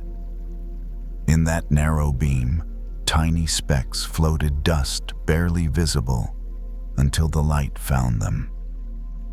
They moved constantly, drifting, spinning, rising and falling for no clear reason. The person noticed them while standing still in the living room halfway between tasks. There had been an intention to clean, or maybe to sit down, or maybe to do nothing for a minute before deciding what came next. The body hadn't chosen yet, so it paused. The dust kept moving. At first there was a familiar tightening in the chest, a reflex. The place is dusty. I should clean. This means I've let things slide. The thoughts came quickly dressed up as responsibility, as if the dust were a problem that said something about who the person was. The eyes followed the particles for a moment longer. They were too small to catch, too many to count. Even if the room were scrubbed spotless, more would appear tomorrow, or later that same day. Dust wasn't a sign of failure. It was a sign of life moving through a space. Air carried things. Light revealed them. That realization didn't arrive as a sentence. It arrived as a loosening. The body leaned against the back of the couch. The fabric felt warm where the sun had touched it. The room was quiet, except for the faint hum of the air conditioner, turning on and off, regulating temperature without being asked. The mind, however, stayed busy. It always did. It jumped from the dust to something else, as it usually did. A conversation from earlier, a message left unanswered, a worry about whether the future would line up the way it was supposed to. Each thought appeared clearly for a second, sharp and defined, then drifted into the next. They looked a lot like the dust, small, numerous, always moving. And yet somehow the mind treated them differently. Dust in sunlight was harmless, even a little beautiful. Thoughts, on the other hand, were treated like evidence, like proof that something was wrong, unfinished, or in danger of falling apart. The person noticed that difference without judging it, just noticing. The way you might notice you always tense your shoulders when a certain song comes on. There was a thought now about work. It hovered near the front of awareness, demanding attention. A decision that hadn't been made. A scenario that hadn't been resolved. The familiar urge to follow it rose immediately. Think this through. Figure it out now. Don't let it float away. The urge felt responsible, necessary. But the sunlight didn't care which dust particle mattered more. It illuminated all of them equally, without preference or reaction. The light stayed clean, unstained. That was the part that stopped the person. The dust didn't dirty the light. No matter how many particles passed through it, the beam stayed bright, clear, unchanged. It didn't resist the dust. It didn't try to filter it out. It didn't tighten or bend in response. It simply shone. The thought about work drifted closer, louder now. It wanted engagement. It wanted analysis. It wanted reassurance. The person felt the familiar pull to grab onto it, to start scratching at it the way the mind often did. Instead, the person stayed still, not rigid, just still enough to watch. The thought moved the way the dust did. It shifted shape. It changed direction. Another thought bumped into it and sent it spinning somewhere else. A third thought followed behind it, less intense, more vague. None of them stayed for long. The body exhaled slowly, not as a technique, just as a response to seeing something clearly. The chest softened. The shoulders dropped a fraction. The jaw unclenched. For a moment, there was a strange quiet.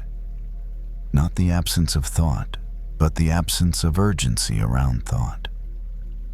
The mind was still active, but it wasn't grabbing at everything that passed by.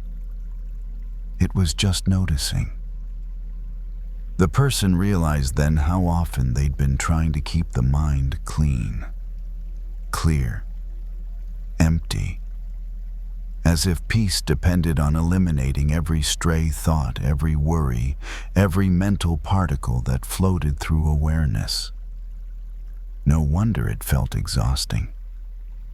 Trying to stop dust from existing would mean stopping air from moving. Trying to stop thoughts from appearing would mean stopping the mind from being alive. The sunlight shifted slightly as a cloud passed overhead. The dust became harder to see, then visible again when the light returned. The room stayed the same either way. The thoughts did the same. Some moments were quieter, some were more crowded. But the space that held them, the awareness watching, didn't need to change in response. That awareness felt closer now, more familiar. Not something to reach for, but something already present. Like the light, it didn't belong to the dust. It wasn't made dirty by what passed through it. The person stood there longer than expected, doing nothing that looked productive. No cleaning, no planning, no fixing. Just standing in the late afternoon, watching dust float in a beam of light. And for the first time that day, the mind didn't feel like a problem that needed solving. It felt like movement. Natural, temporary, unthreatening. The light remained. The cloud passed and the sunlight grew stronger again. The beam sharpened, brightening the space near the wall. The dust returned to visibility, swirling in its quiet, endless dance. Nothing had changed, and yet it felt new, like noticing a familiar room with different eyes. The person shifted their weight, feet pressing into the floor. The simple sensation grounded the body, pulling attention away from the mind's usual tight loops. The floor was solid, reliable. It didn't comment on anything. It just held. The thoughts were still there. More came in as soon as space allowed them to. A worry about money. A memory from years ago. A small irritation about something left undone. Each one drifted into awareness, paused briefly, then slid away when it wasn't fed. This was unfamiliar. Normally, one thought would hook the mind and drag it into a spiral. Analysis would pile on top of analysis. Meaning would be assigned. Stories would grow teeth. But now, the thoughts felt lighter. Not because they were kinder or smarter, but because they weren't being treated as instructions. They were being treated as dust. The person noticed the urge to evaluate this experience. Is this mindfulness? Is this working? Will it last? Even that urge appeared like another speck in the light. Brief, almost playful in its predictability. It drifted away too. There was a subtle warmth spreading through the chest, not excitement, not happiness, just ease. The nervous system, sensing no immediate threat, began to settle on its own. Muscles softened. Breathing slowed. Peace, it turned out, wasn't the absence of mental noise. It was the absence of resistance to it. The person remembered how often they had judged themselves for thinking too much, for being distracted, for not being calm enough. Each judgment had been another attempt to scrub the mind clean, another layer of effort added to an already busy system. Seeing thoughts as dust changed that.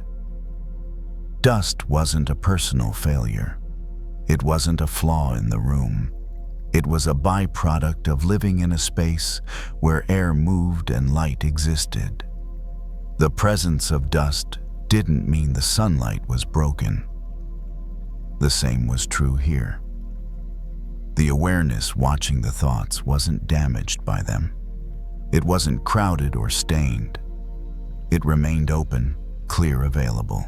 The air conditioner clicked off, leaving the room in deeper quiet.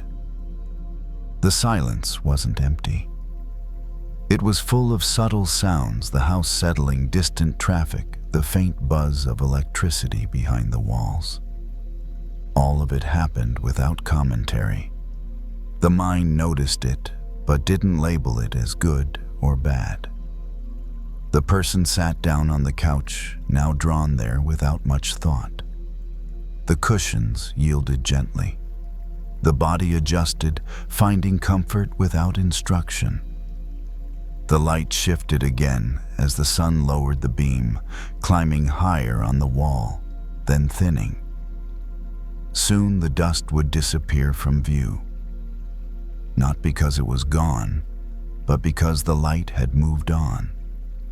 That felt important. Thoughts didn't need to be removed to stop dominating attention. Sometimes all that was needed was a shift in perspective, a different angle, a willingness to let awareness rest somewhere else. The worries about the future hadn't been resolved. The past hadn't been rewritten. Life hadn't become suddenly clear or easy. But the relationship to those thoughts had changed. They were no longer treated as truths demanding obedience. They were events passing through awareness, no more threatening than dust in a sunbeam. The person rested there as the light faded, the room growing softer, dimmer. The dust disappeared from sight. The thoughts, too, seemed to thin, not because they'd been pushed away, but because they weren't being fed.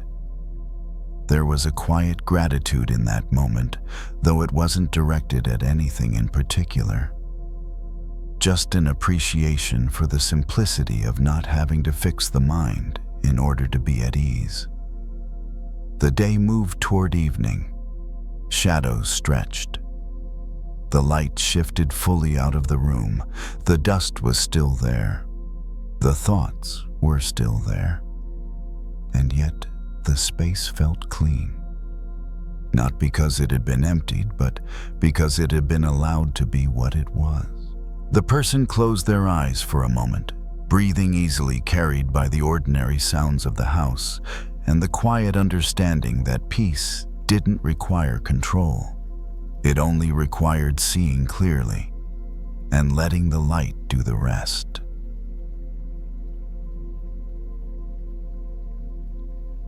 The book was thicker than expected. Not heavy in a dramatic way, just solid. The kind of book that promises a lot simply by existing. It sat on the desk with a clean cover, crisp pages, and a title that hinted at answers. Answers about how things unfold, how people find their way, how stories eventually make sense. The person picked it up, flipped a few pages, then closed it again. There was a familiar feeling in the chest. A quiet pressure. Not excitement, not dread. Something in between. The feeling that comes when you stand at the beginning of something and immediately start worrying about the end. The desk lamp cast a soft circle of light. Outside, the day was winding down, but inside, the room felt suspended, like time had slowed just enough to notice what was usually skipped over. The chair creaked slightly as the person leaned back, fingers resting on the edge of the book. The mind had already jumped ahead. Will this be worth it? What if I don't understand it? What if I start and never finish? What if the ending disappoints me? The questions came fast, stacking on top of each other, before the first page had even been read. It was as if the mind needed to know the entire arc before allowing the story to begin. This wasn't really about the book. It was about the way the mind treated beginnings. Every new job, every new relationship, every small shift or decision. The same pattern appeared standing at chapter 1, while mentally sprinting toward the final pages, measuring worth before experience, judging outcomes before taking the first step. The person noticed how the body responded to that pattern. Shoulders subtly tensed, breath shortened. The hands held the book more tightly than necessary, as if gripping it might somehow guarantee a good ending. The pages stayed quiet. Books are patient that way. They don't rush you. They don't explain themselves in advance. They simply wait to be read one page at a time. The person opened the book again, this time slower. The first page was simple. No grand reveal. Just an opening line, unassuming, almost ordinary. It didn't try to hook or impress. It just began. The mind reacted immediately. This is slow. Is this going anywhere? Maybe this isn't the right book. The urge to skip ahead was strong, to flip to the middle, to peek at the last chapter, to see where all this was headed before investing any attention. The person's thumb slid to the edge of the pages, ready to fan them forward. And then it stopped. Not because of discipline, not because of resolve, just because something felt tired. Tired of always jumping ahead, tired of treating the present moment like a waiting room for something better. The thumb relaxed. The pages stayed where they were. There was a realization, quiet and unforced worrying about the ending didn't actually prepare you for it. It only pulled you away from where you were now. The body settled back into the chair. The lamp hummed faintly. The room held its stillness. The first page was read again, more slowly this time. The words landed differently when they weren't being rushed. Details emerged. Small textures, a tone, a rhythm. Nothing dramatic, but something steady. The mind still wandered. It thought about tomorrow, about whether this book would end up half-finished on a shelf like so many others, about whether starting was a mistake. Those thoughts were noticed, but not chased. They hovered, then drifted like background noise. The person turned the page. There was no surge of confidence, no sudden certainty that this was the right choice. Just a small action completed. One page read, one page turned. It felt strangely satisfying, not because of achievement, but because of presence. The book hadn't asked for commitment to the ending. It hadn't demanded promises about finishing. It only asked for attention right now. The person read a few more lines, then a few more. Time passed without being tracked. The desk lamp grew warmer as the room darkened slightly. The mind still tried to jump ahead now and then. It offered worries dressed as practical concerns. But each time the eyes returned to the page in front of them. This was new. Not perfect. Not permanent. but new. For once, the future wasn't in charge of the present. The person closed the book again after a while, not because it was finished, but because that was enough for tonight. The cover felt familiar now, less intimidating. The thickness no longer felt like a challenge. It felt like possibility. The book was set gently back on the desk. The ending was still unknown. And for the first time, that didn't feel like a problem. The book stayed on the desk after it was closed, resting where the light from the lamp touched its cover. It no longer felt like a task waiting to be completed. It felt like something that could be returned to without pressure. The person leaned back in the chair and let their eyes move away from the page. The room came back into focus, the quiet corners, the soft shadows, the hum of the lamp. The body noticed how much tension had drained out of the shoulders without being asked. There was a subtle relief in stopping without finishing. Not everything needed to be carried to its conclusion in one sitting. Not every beginning required a full commitment to the ending. Sometimes starting was enough. Sometimes staying with the first chapter was the whole practice. The mind, of course, didn't disappear. It returned with familiar concerns. What if you never finish? What if this is another thing you leave incomplete?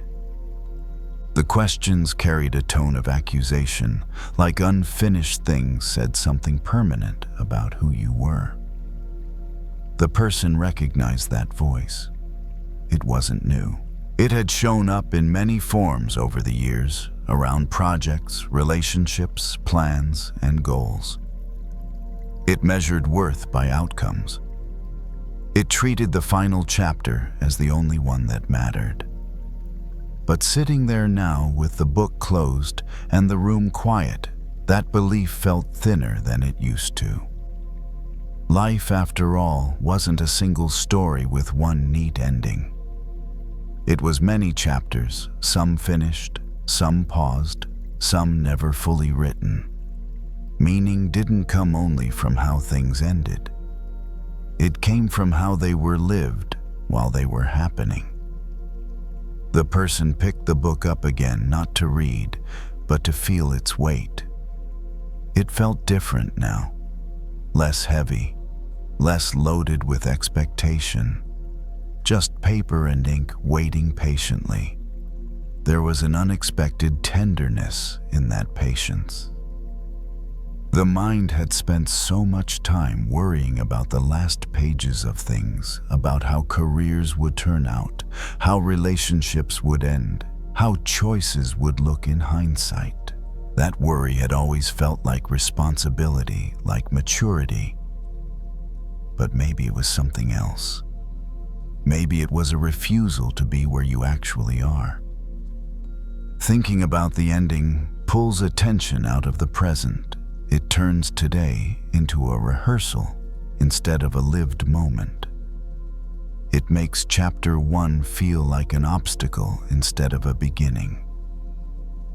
The person set the book back down and stood up, stretching slowly. The chair creaked softly. The body felt grounded, not rushed. Outside the window, the sky had darkened further.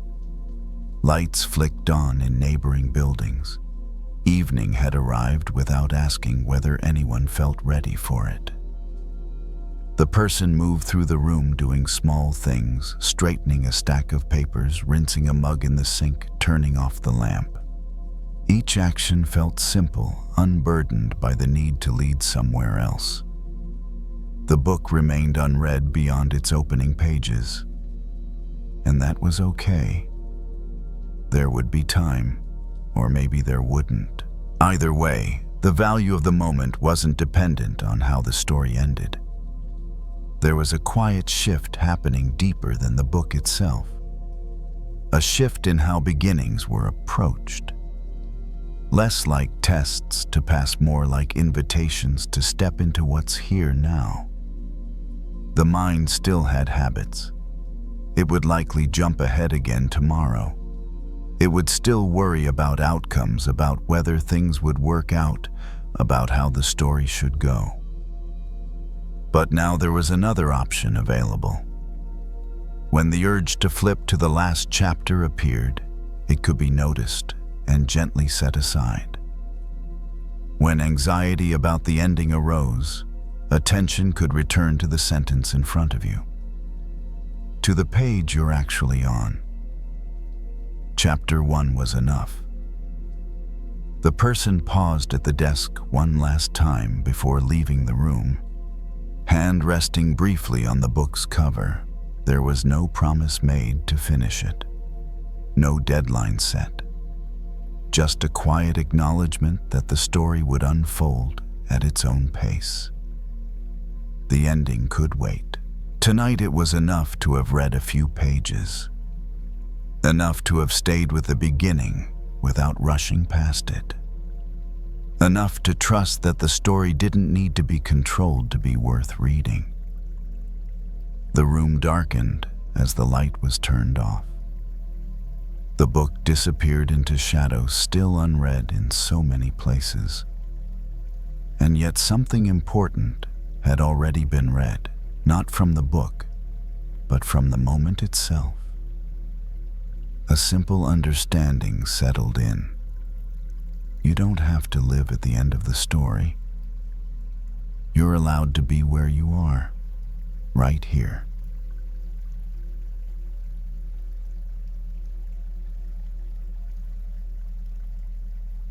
They got home later than they meant to, not because the work was impossible, but because leaving felt like letting something go. The last email, the last check, the last glance at the calendar, the small invisible rituals that made them feel like they were still in control.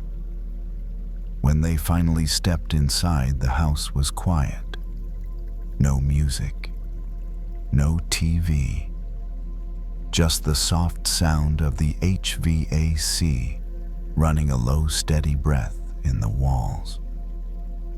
A porch light spilled in through the front window, thin and pale. They stood in the entryway for a moment without moving, still wearing their outside self. The jacket, the shoes, the posture.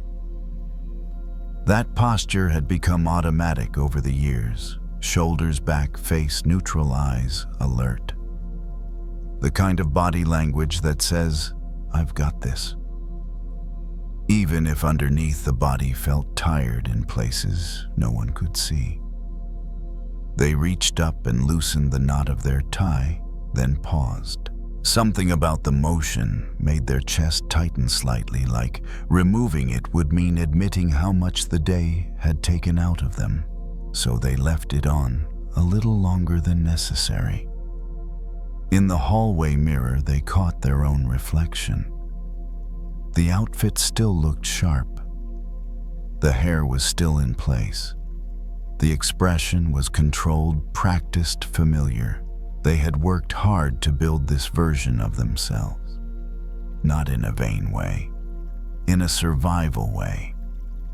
A long time ago, they learned that being respected felt safer than being misunderstood.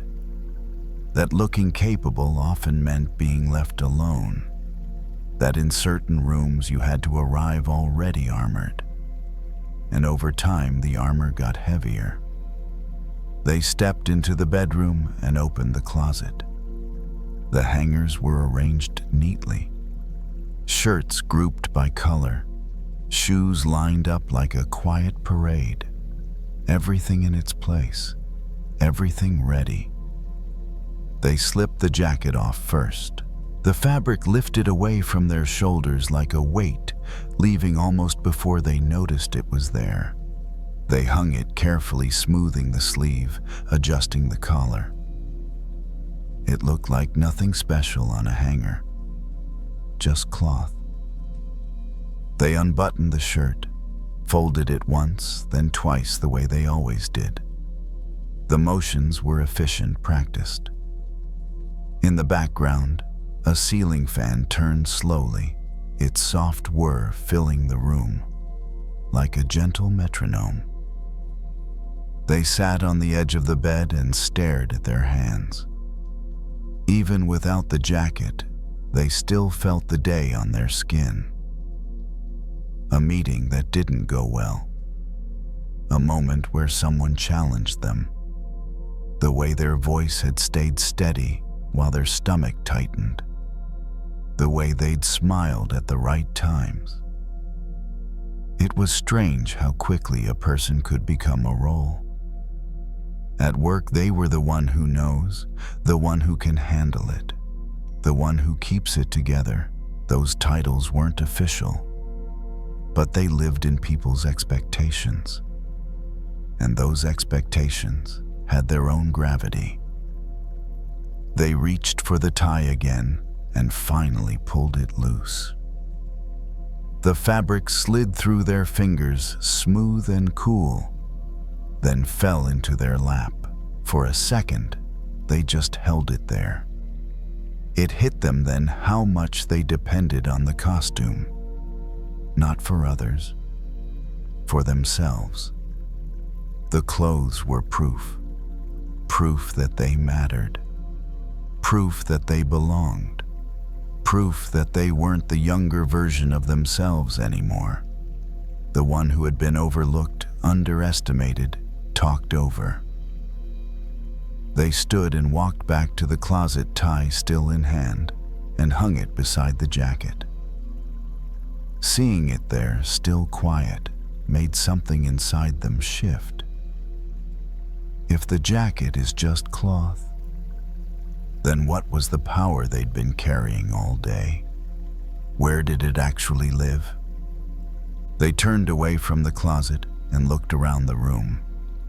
A lamp on the dresser, a water glass, a small stack of books they kept meaning to read. Ordinary objects, indifferent to job titles, indifferent to performance. The room didn't care who they were outside. The ceiling fan kept turning.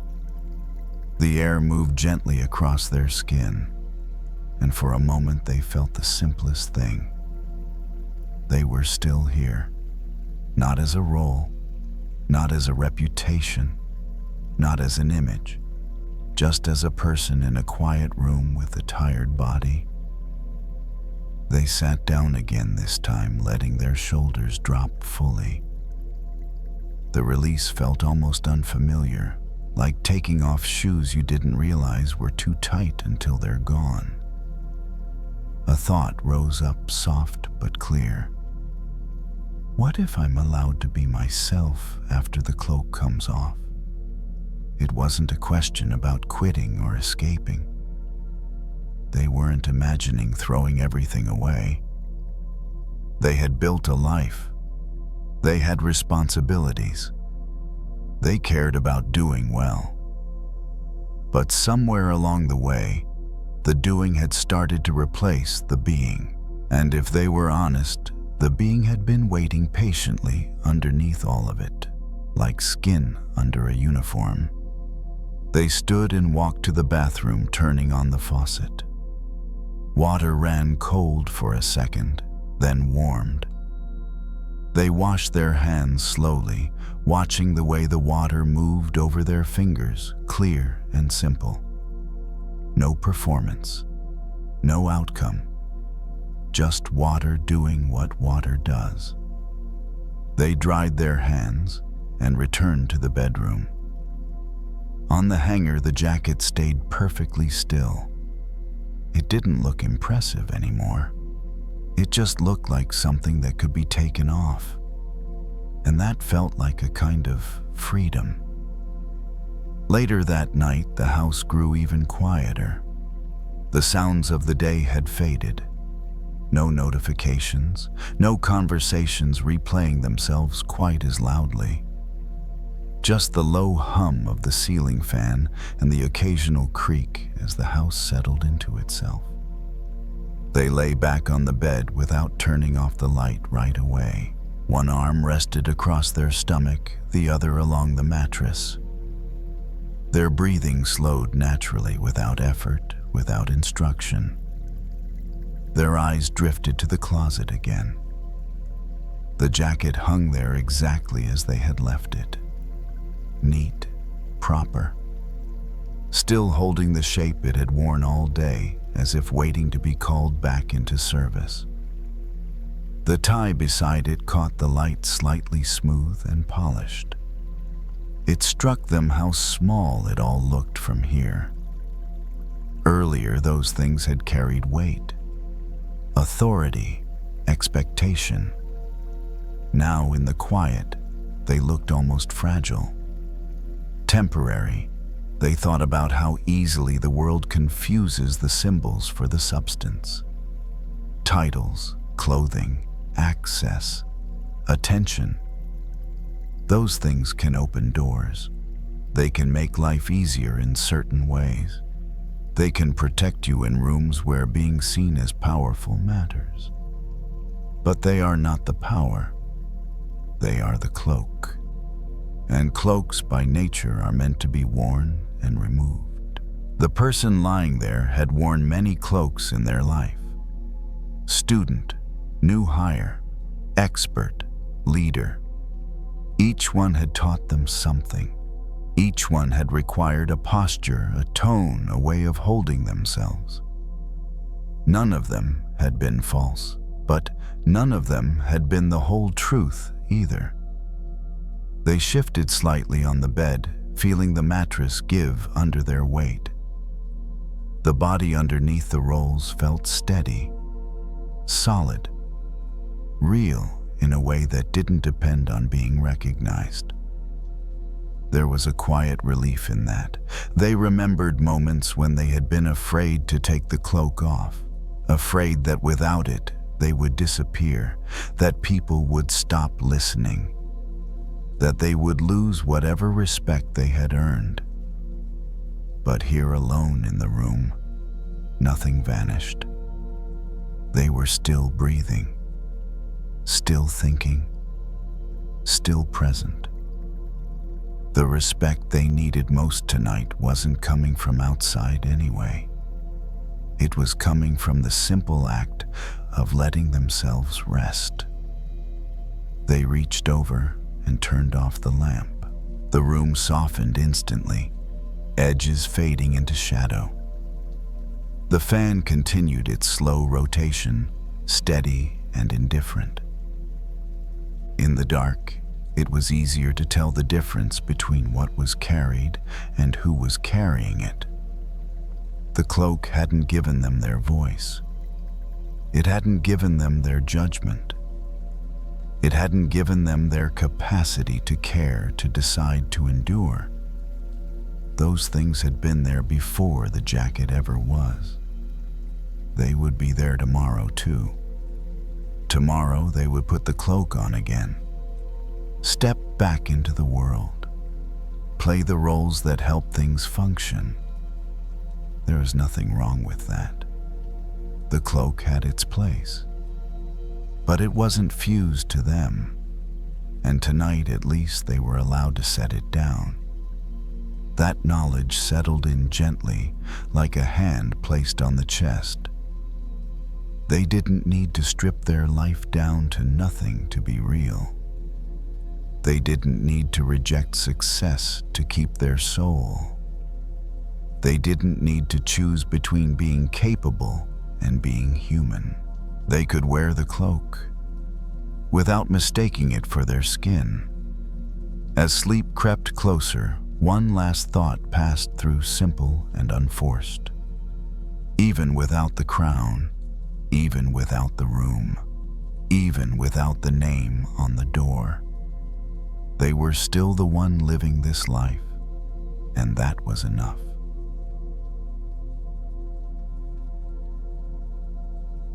They noticed it first in their hands. Not the pain exactly, but the dryness, the fine cracks near the knuckles.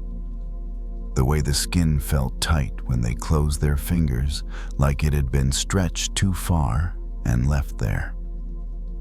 It was late. The bathroom light was dimmed to its softest setting, the kind meant for nighttime. The rest of the house was quiet. No voices, no movement. Just the faint sound of water moving through the pipes somewhere behind the walls. They turned on the faucet and let the water run warm, holding their hands underneath it longer than necessary. The heat felt good, grounding. When they turned the water off, the silence returned slowly, like the room was exhaling. On the counter sat a small bottle of lotion. Nothing special.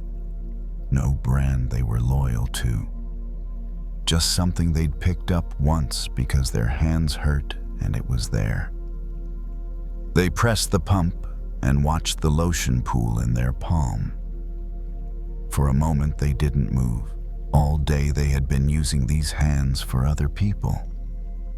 Typing messages meant to reassure, holding space for stories that weren't theirs, offering advice they hoped would help, even when they weren't sure it would.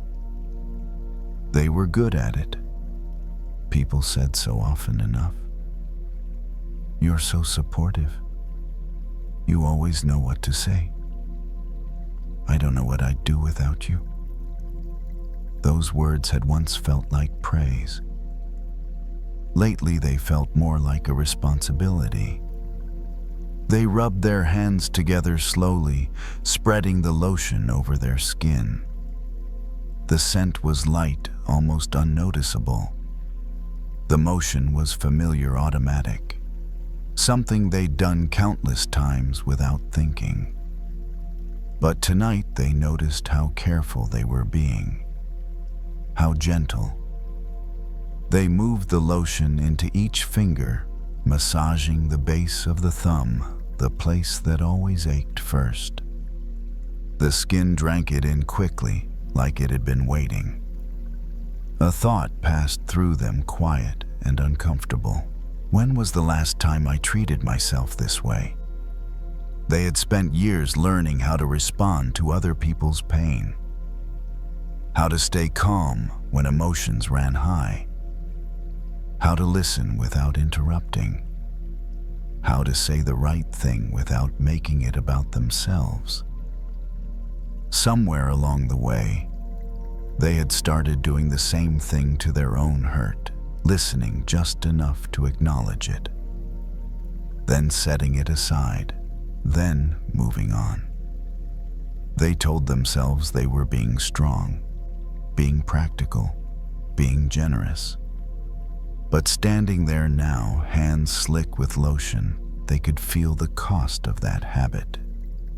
The mirror reflected them back, tired eyes, a face that still knew how to look composed, even when the inside felt thin. They met their own gaze briefly, then looked away, focusing instead on the simple task in front of them. They reached for a towel and dried their hands slowly. The cracks didn't sting as much anymore. The skin felt softer, more flexible. Not healed, but helped.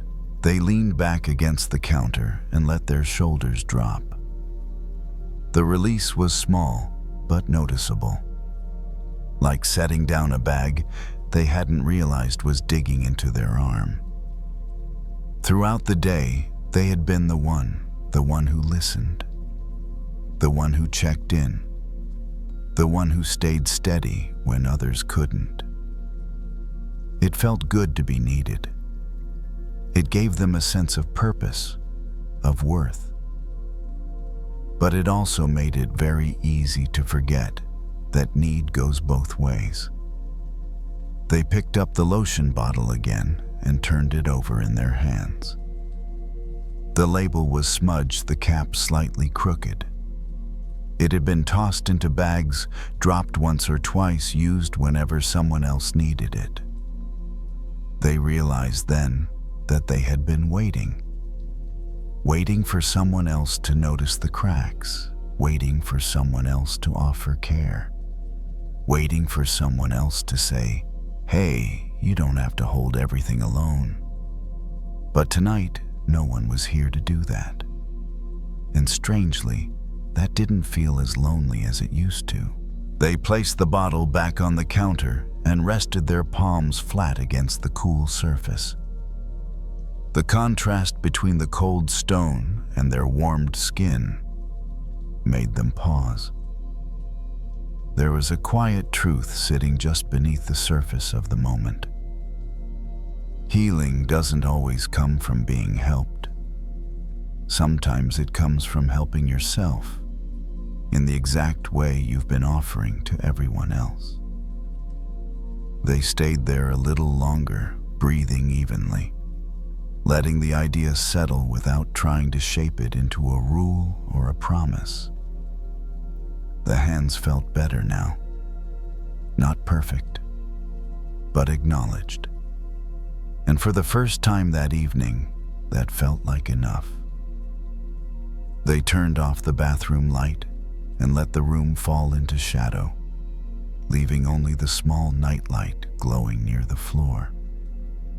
The house felt different now, quieter, but not empty. More like it was holding space. They walked down the hallway slowly, noticing the way the floor felt cool under their feet. The sensation grounded them in their body in this moment instead of pulling them back into the day. In the bedroom, they sat on the edge of the bed and rested their hands in their lap. The skin felt softer now, more comfortable. The tightness had eased. It wasn't just the lotion. It was the attention. They thought about how often they had rushed past their own signals. The heaviness in the chest, the shallow breath, the way their jaw clenched when they said yes one too many times. Those signs had been there all along, quietly asking to be noticed. But noticing felt dangerous once. If they stopped to feel, would everything fall apart? If they admitted they were tired, would they still be useful? If they asked for help, would anyone show up? Those questions had shaped their habits more than they realized, so they became the one who didn't need much, the one who could handle it, the one who healed others. That role brought connection, appreciation, a sense of being indispensable. It also brought isolation, because the healer, they learned, often forgets how to receive. Lying back on the bed, they stared at the ceiling as the fan turned slowly above them. Each rotation was unhurried, consistent, unconcerned with outcome. The rhythm was calming in a way that didn't ask anything in return. They placed one hand over their chest. The gesture felt awkward at first, self-conscious, like they were pretending. But they kept it there, feeling the rise and fall beneath their palm, feeling the simple fact of being alive without needing to justify it. They had offered this kind of presence to others countless times, sitting quietly while someone cried, staying with them in uncertainty, not fixing, not rushing. What would it be like to offer that same patience inward? They didn't answer the question. They didn't need to. They just stayed. The ache in their chest softened slightly, not because it was solved, but because it was finally being held. There was a quiet relief in realizing that healing didn't have to arrive as a breakthrough. It could arrive as a habit, as a series of small private acts of care that no one else ever sees. A glass of water when the body is dry, a pause before saying yes, a hand on the chest instead of another explanation. These weren't grand solutions. They didn't make good stories. They didn't earn praise. But they worked. The person they had been waiting for all along, the one who would notice, who would respond, who would tend the wound with gentleness, had been here the whole time. Not as a rescuer, not as a hero, just as themselves. The room stayed quiet. The night deepened. Tomorrow they would likely slip back into familiar patterns. They would listen, support, care. That part of them wasn't wrong or broken. But tonight something had shifted. They no longer believed that their worth came from being the one who held everything together. They no longer believed that neglecting themselves was the price of being needed. They were allowed to be both compassionate and cared for.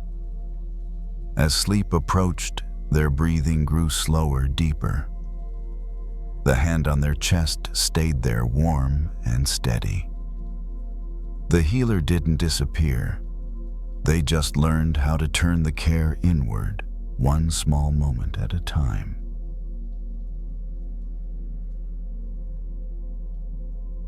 They didn't remember when it started, not the moment exactly. Just the feeling of slowly adjusting themselves to fit. Lowering their voice in certain rooms, choosing words carefully, smiling at the right time, holding opinions loosely even when they felt strong inside. It wasn't a lie, it was adaptation. And for a long time, it felt like maturity. That evening, they were walking through their neighborhood as the light faded. Street lamps flickered on, one by one, casting soft pools of yellow on the sidewalk. Leaves crunched underfoot. Somewhere nearby, a dog barked once, then went quiet again. They walked without headphones, hands tucked into their jacket pockets, letting the night sound be enough. The day had been full of small compromises, nothing dramatic, no conflict worth naming, just moments where they felt themselves hesitate before speaking, where they checked the room before responding, where they adjusted not because they were afraid, but because it felt easier. Easier to be agreeable, easier to be flexible, easier to be liked. By the time they got home, they often felt strangely tired, even on days when they hadn't done much. The exhaustion didn't come from effort. It came from restraint, from holding parts of themselves back without noticing. As they walked, they passed a small park tucked between two streets. The lights were dimmer there, shadows stretching across the grass. A bird stirred in a tree, wings fluttering briefly before settling again. The sound caught their attention. It was soft, quick, instinctive. They stopped for a moment and looked up, though they couldn't see much through the branches. Just movement. Just the sense of something alive and alert responding to the night without hesitation. It made something tighten in their chest. They remembered a time when they moved like that. Not recklessly, just honestly.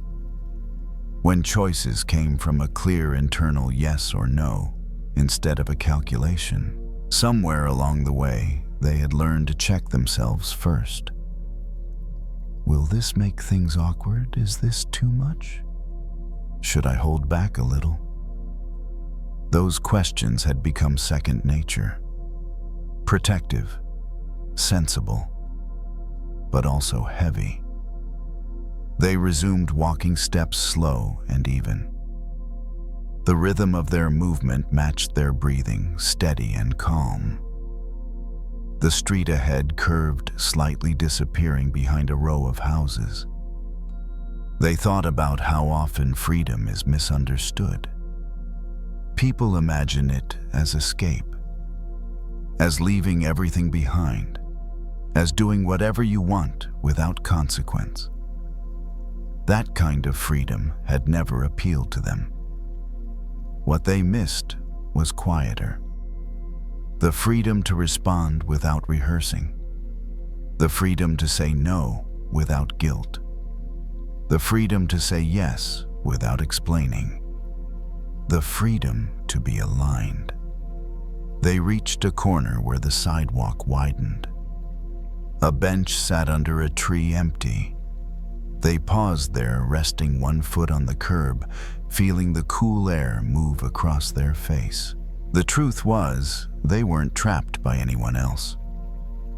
No one had asked them to disappear. No one had demanded they shrink. They had done it themselves, slowly, out of habit.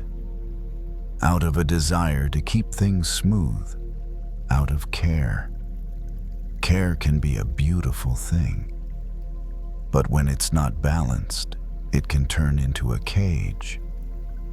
They leaned against the tree and closed their eyes briefly. The bark was rough against their shoulder, solid, real. A thought surfaced not as a challenge, but as a gentle curiosity. What if being myself is enough, even when it's inconvenient? The idea didn't feel rebellious. It felt relieving. They opened their eyes and noticed how quiet the park was now. The bird had gone still again. The street lamps hummed faintly. The night didn't demand performance. They took a deeper breath than before, chest expanding fully, then let it go without controlling the exhale. The body responded immediately, shoulders lowering just a fraction. It wasn't freedom as a grand declaration. It was freedom as a release. They pushed off the tree and continued walking, posture a little looser. Now steps a little less careful. Nothing visible had changed. Anyone watching would see the same person walking home. But inside, something had stretched its wings, not to fly away, just to breathe. They didn't suddenly change who they were. They didn't start speaking louder or saying everything that came to mind. They didn't make bold declarations or redraw the shape of their life overnight. What changed was smaller than that. As they walked the rest of the way home, they noticed how often they'd been holding their breath without realizing it. In conversations, in decisions, in moments where they waited for permission that never actually came. They let their breath move freely now, in and out, matching the pace of their steps. The body responded right away, as if it had been waiting for that signal. At the next intersection, a car passed slowly, headlights sweeping across the sidewalk. For a second, their shadow stretched long in front of them, then fell back into place behind. The image lingered. They had spent so much time trying to stay within certain outlines, certain expectations, certain versions of who they should be, depending on the room they were in. But shadows change with the light. They don't mean something is wrong. They just mean you're still here. They reached their front door and paused before going inside. The house was dark, quiet, familiar. A place where they didn't need to perform, or at least where they were learning not to. Inside, they set their keys down and leaned against the counter, feeling the cool surface under their palms. The day loosened its hold a little more. They thought about how often they'd mistaken safety for freedom. Safety had meant staying agreeable, staying predictable, staying small enough not to disrupt the balance. It had worked in a way. It had kept things smooth. But it had also kept them separate from themselves. Freedom, they were realizing, wasn't about pushing against anyone. It wasn't about rejecting connection or choosing solitude over belonging. It was about alignment. About letting the inside and the outside match, even when that felt slightly uncomfortable. Even when it meant allowing a pause instead of filling the space. Allowing a no instead of another yes. They sat down on the couch and rested their head back, eyes closing for a moment. The quiet wrapped around them, the hum of the refrigerator, the distant sound of a neighbor's TV through the wall. Ordinary sounds, ordinary life. They placed a hand on their chest and felt the steady beat beneath it. That rhythm hadn't changed based on anyone else's approval. It hadn't sped up to impress. It hadn't slowed down to fit in. It just kept going. There was a kind of happiness in that realization. Not the bright celebratory kind, but the steady kind. The kind that comes from no longer fighting yourself. They didn't need to be everyone's version of easy. They didn't need to be endlessly adaptable. They didn't need to earn the right to take up space. Being themselves didn't mean being rigid or selfish. It meant being honest, responsive, alive in their own skin. Tomorrow there would be moments when they slipped back into old habits, when they softened their edges out of reflex, when they forgot. That didn't mean the wings were gone. It just meant they were still learning how to use them. They lay back and let the night settle, fully breathing slow and even. Somewhere outside, something moved in the dark, unseen, unjudged, simply following its nature.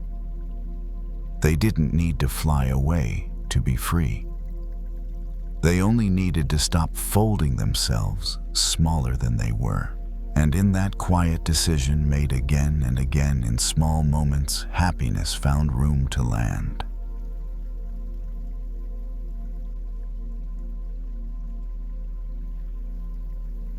The stories are done. The lessons are learned. There is nothing left to do. If you found peace in this sanctuary tonight, you can return here whenever you wish. We will keep the fire lit for you. If you wish to support this channel, you may leave a gentle like or subscribe so we can find each other again in the vast ocean of the internet.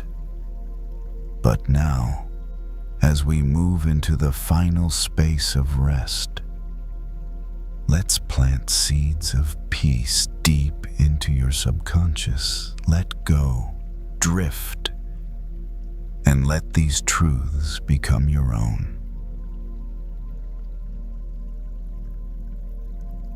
My thoughts are settling like sediment in a glass of still water.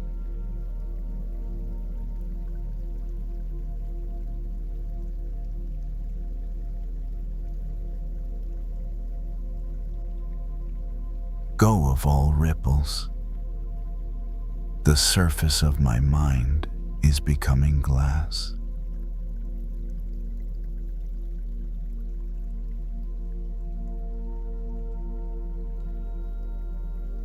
Like a river flows to the ocean,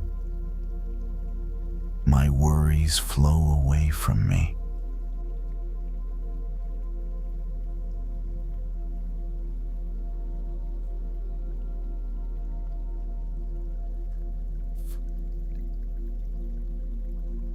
Obstacles without resistance.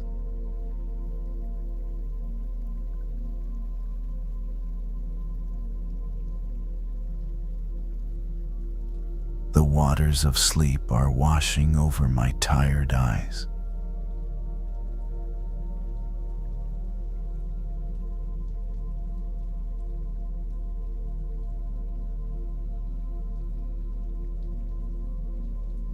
Floating in a sea of tranquility, weightless and free.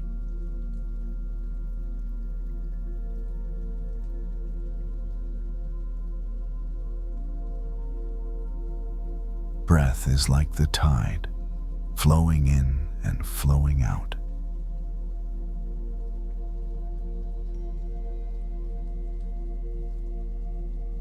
Deep below the surface waves, my inner ocean is silent.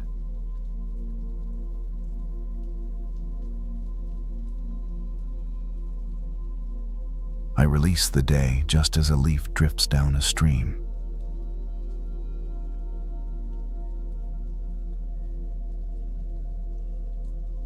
Cool, healing water soothes my nervous system.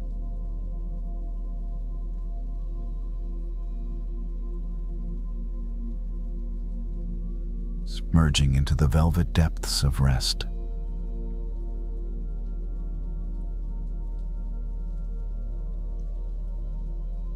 There is no need to swim, I simply float.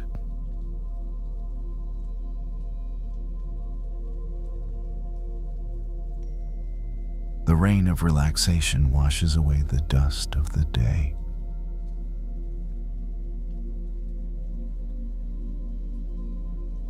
The rain of relaxation washes away the dust of the day.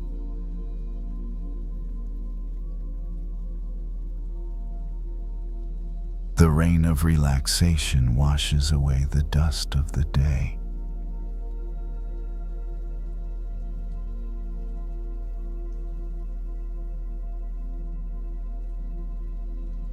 Clear, transparent, and still.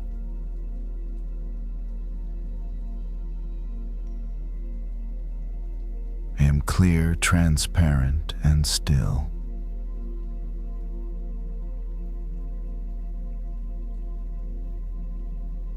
Transparent and still.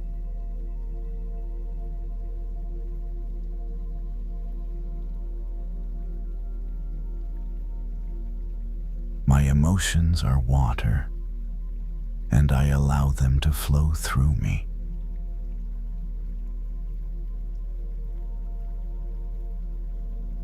My emotions are water, and I allow them to flow through me.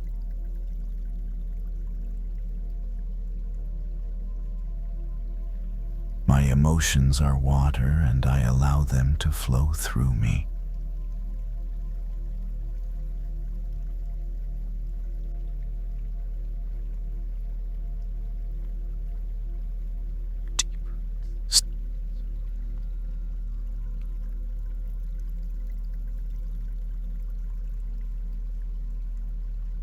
I sink deeper into the stillness of the underwater world.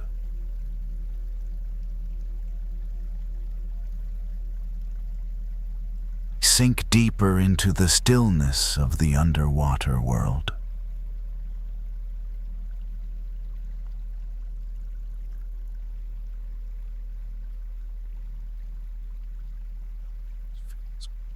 Water fills a cup.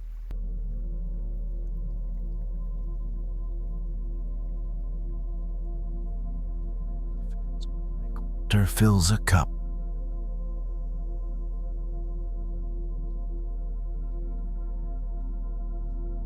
Fills me like water fills a cup.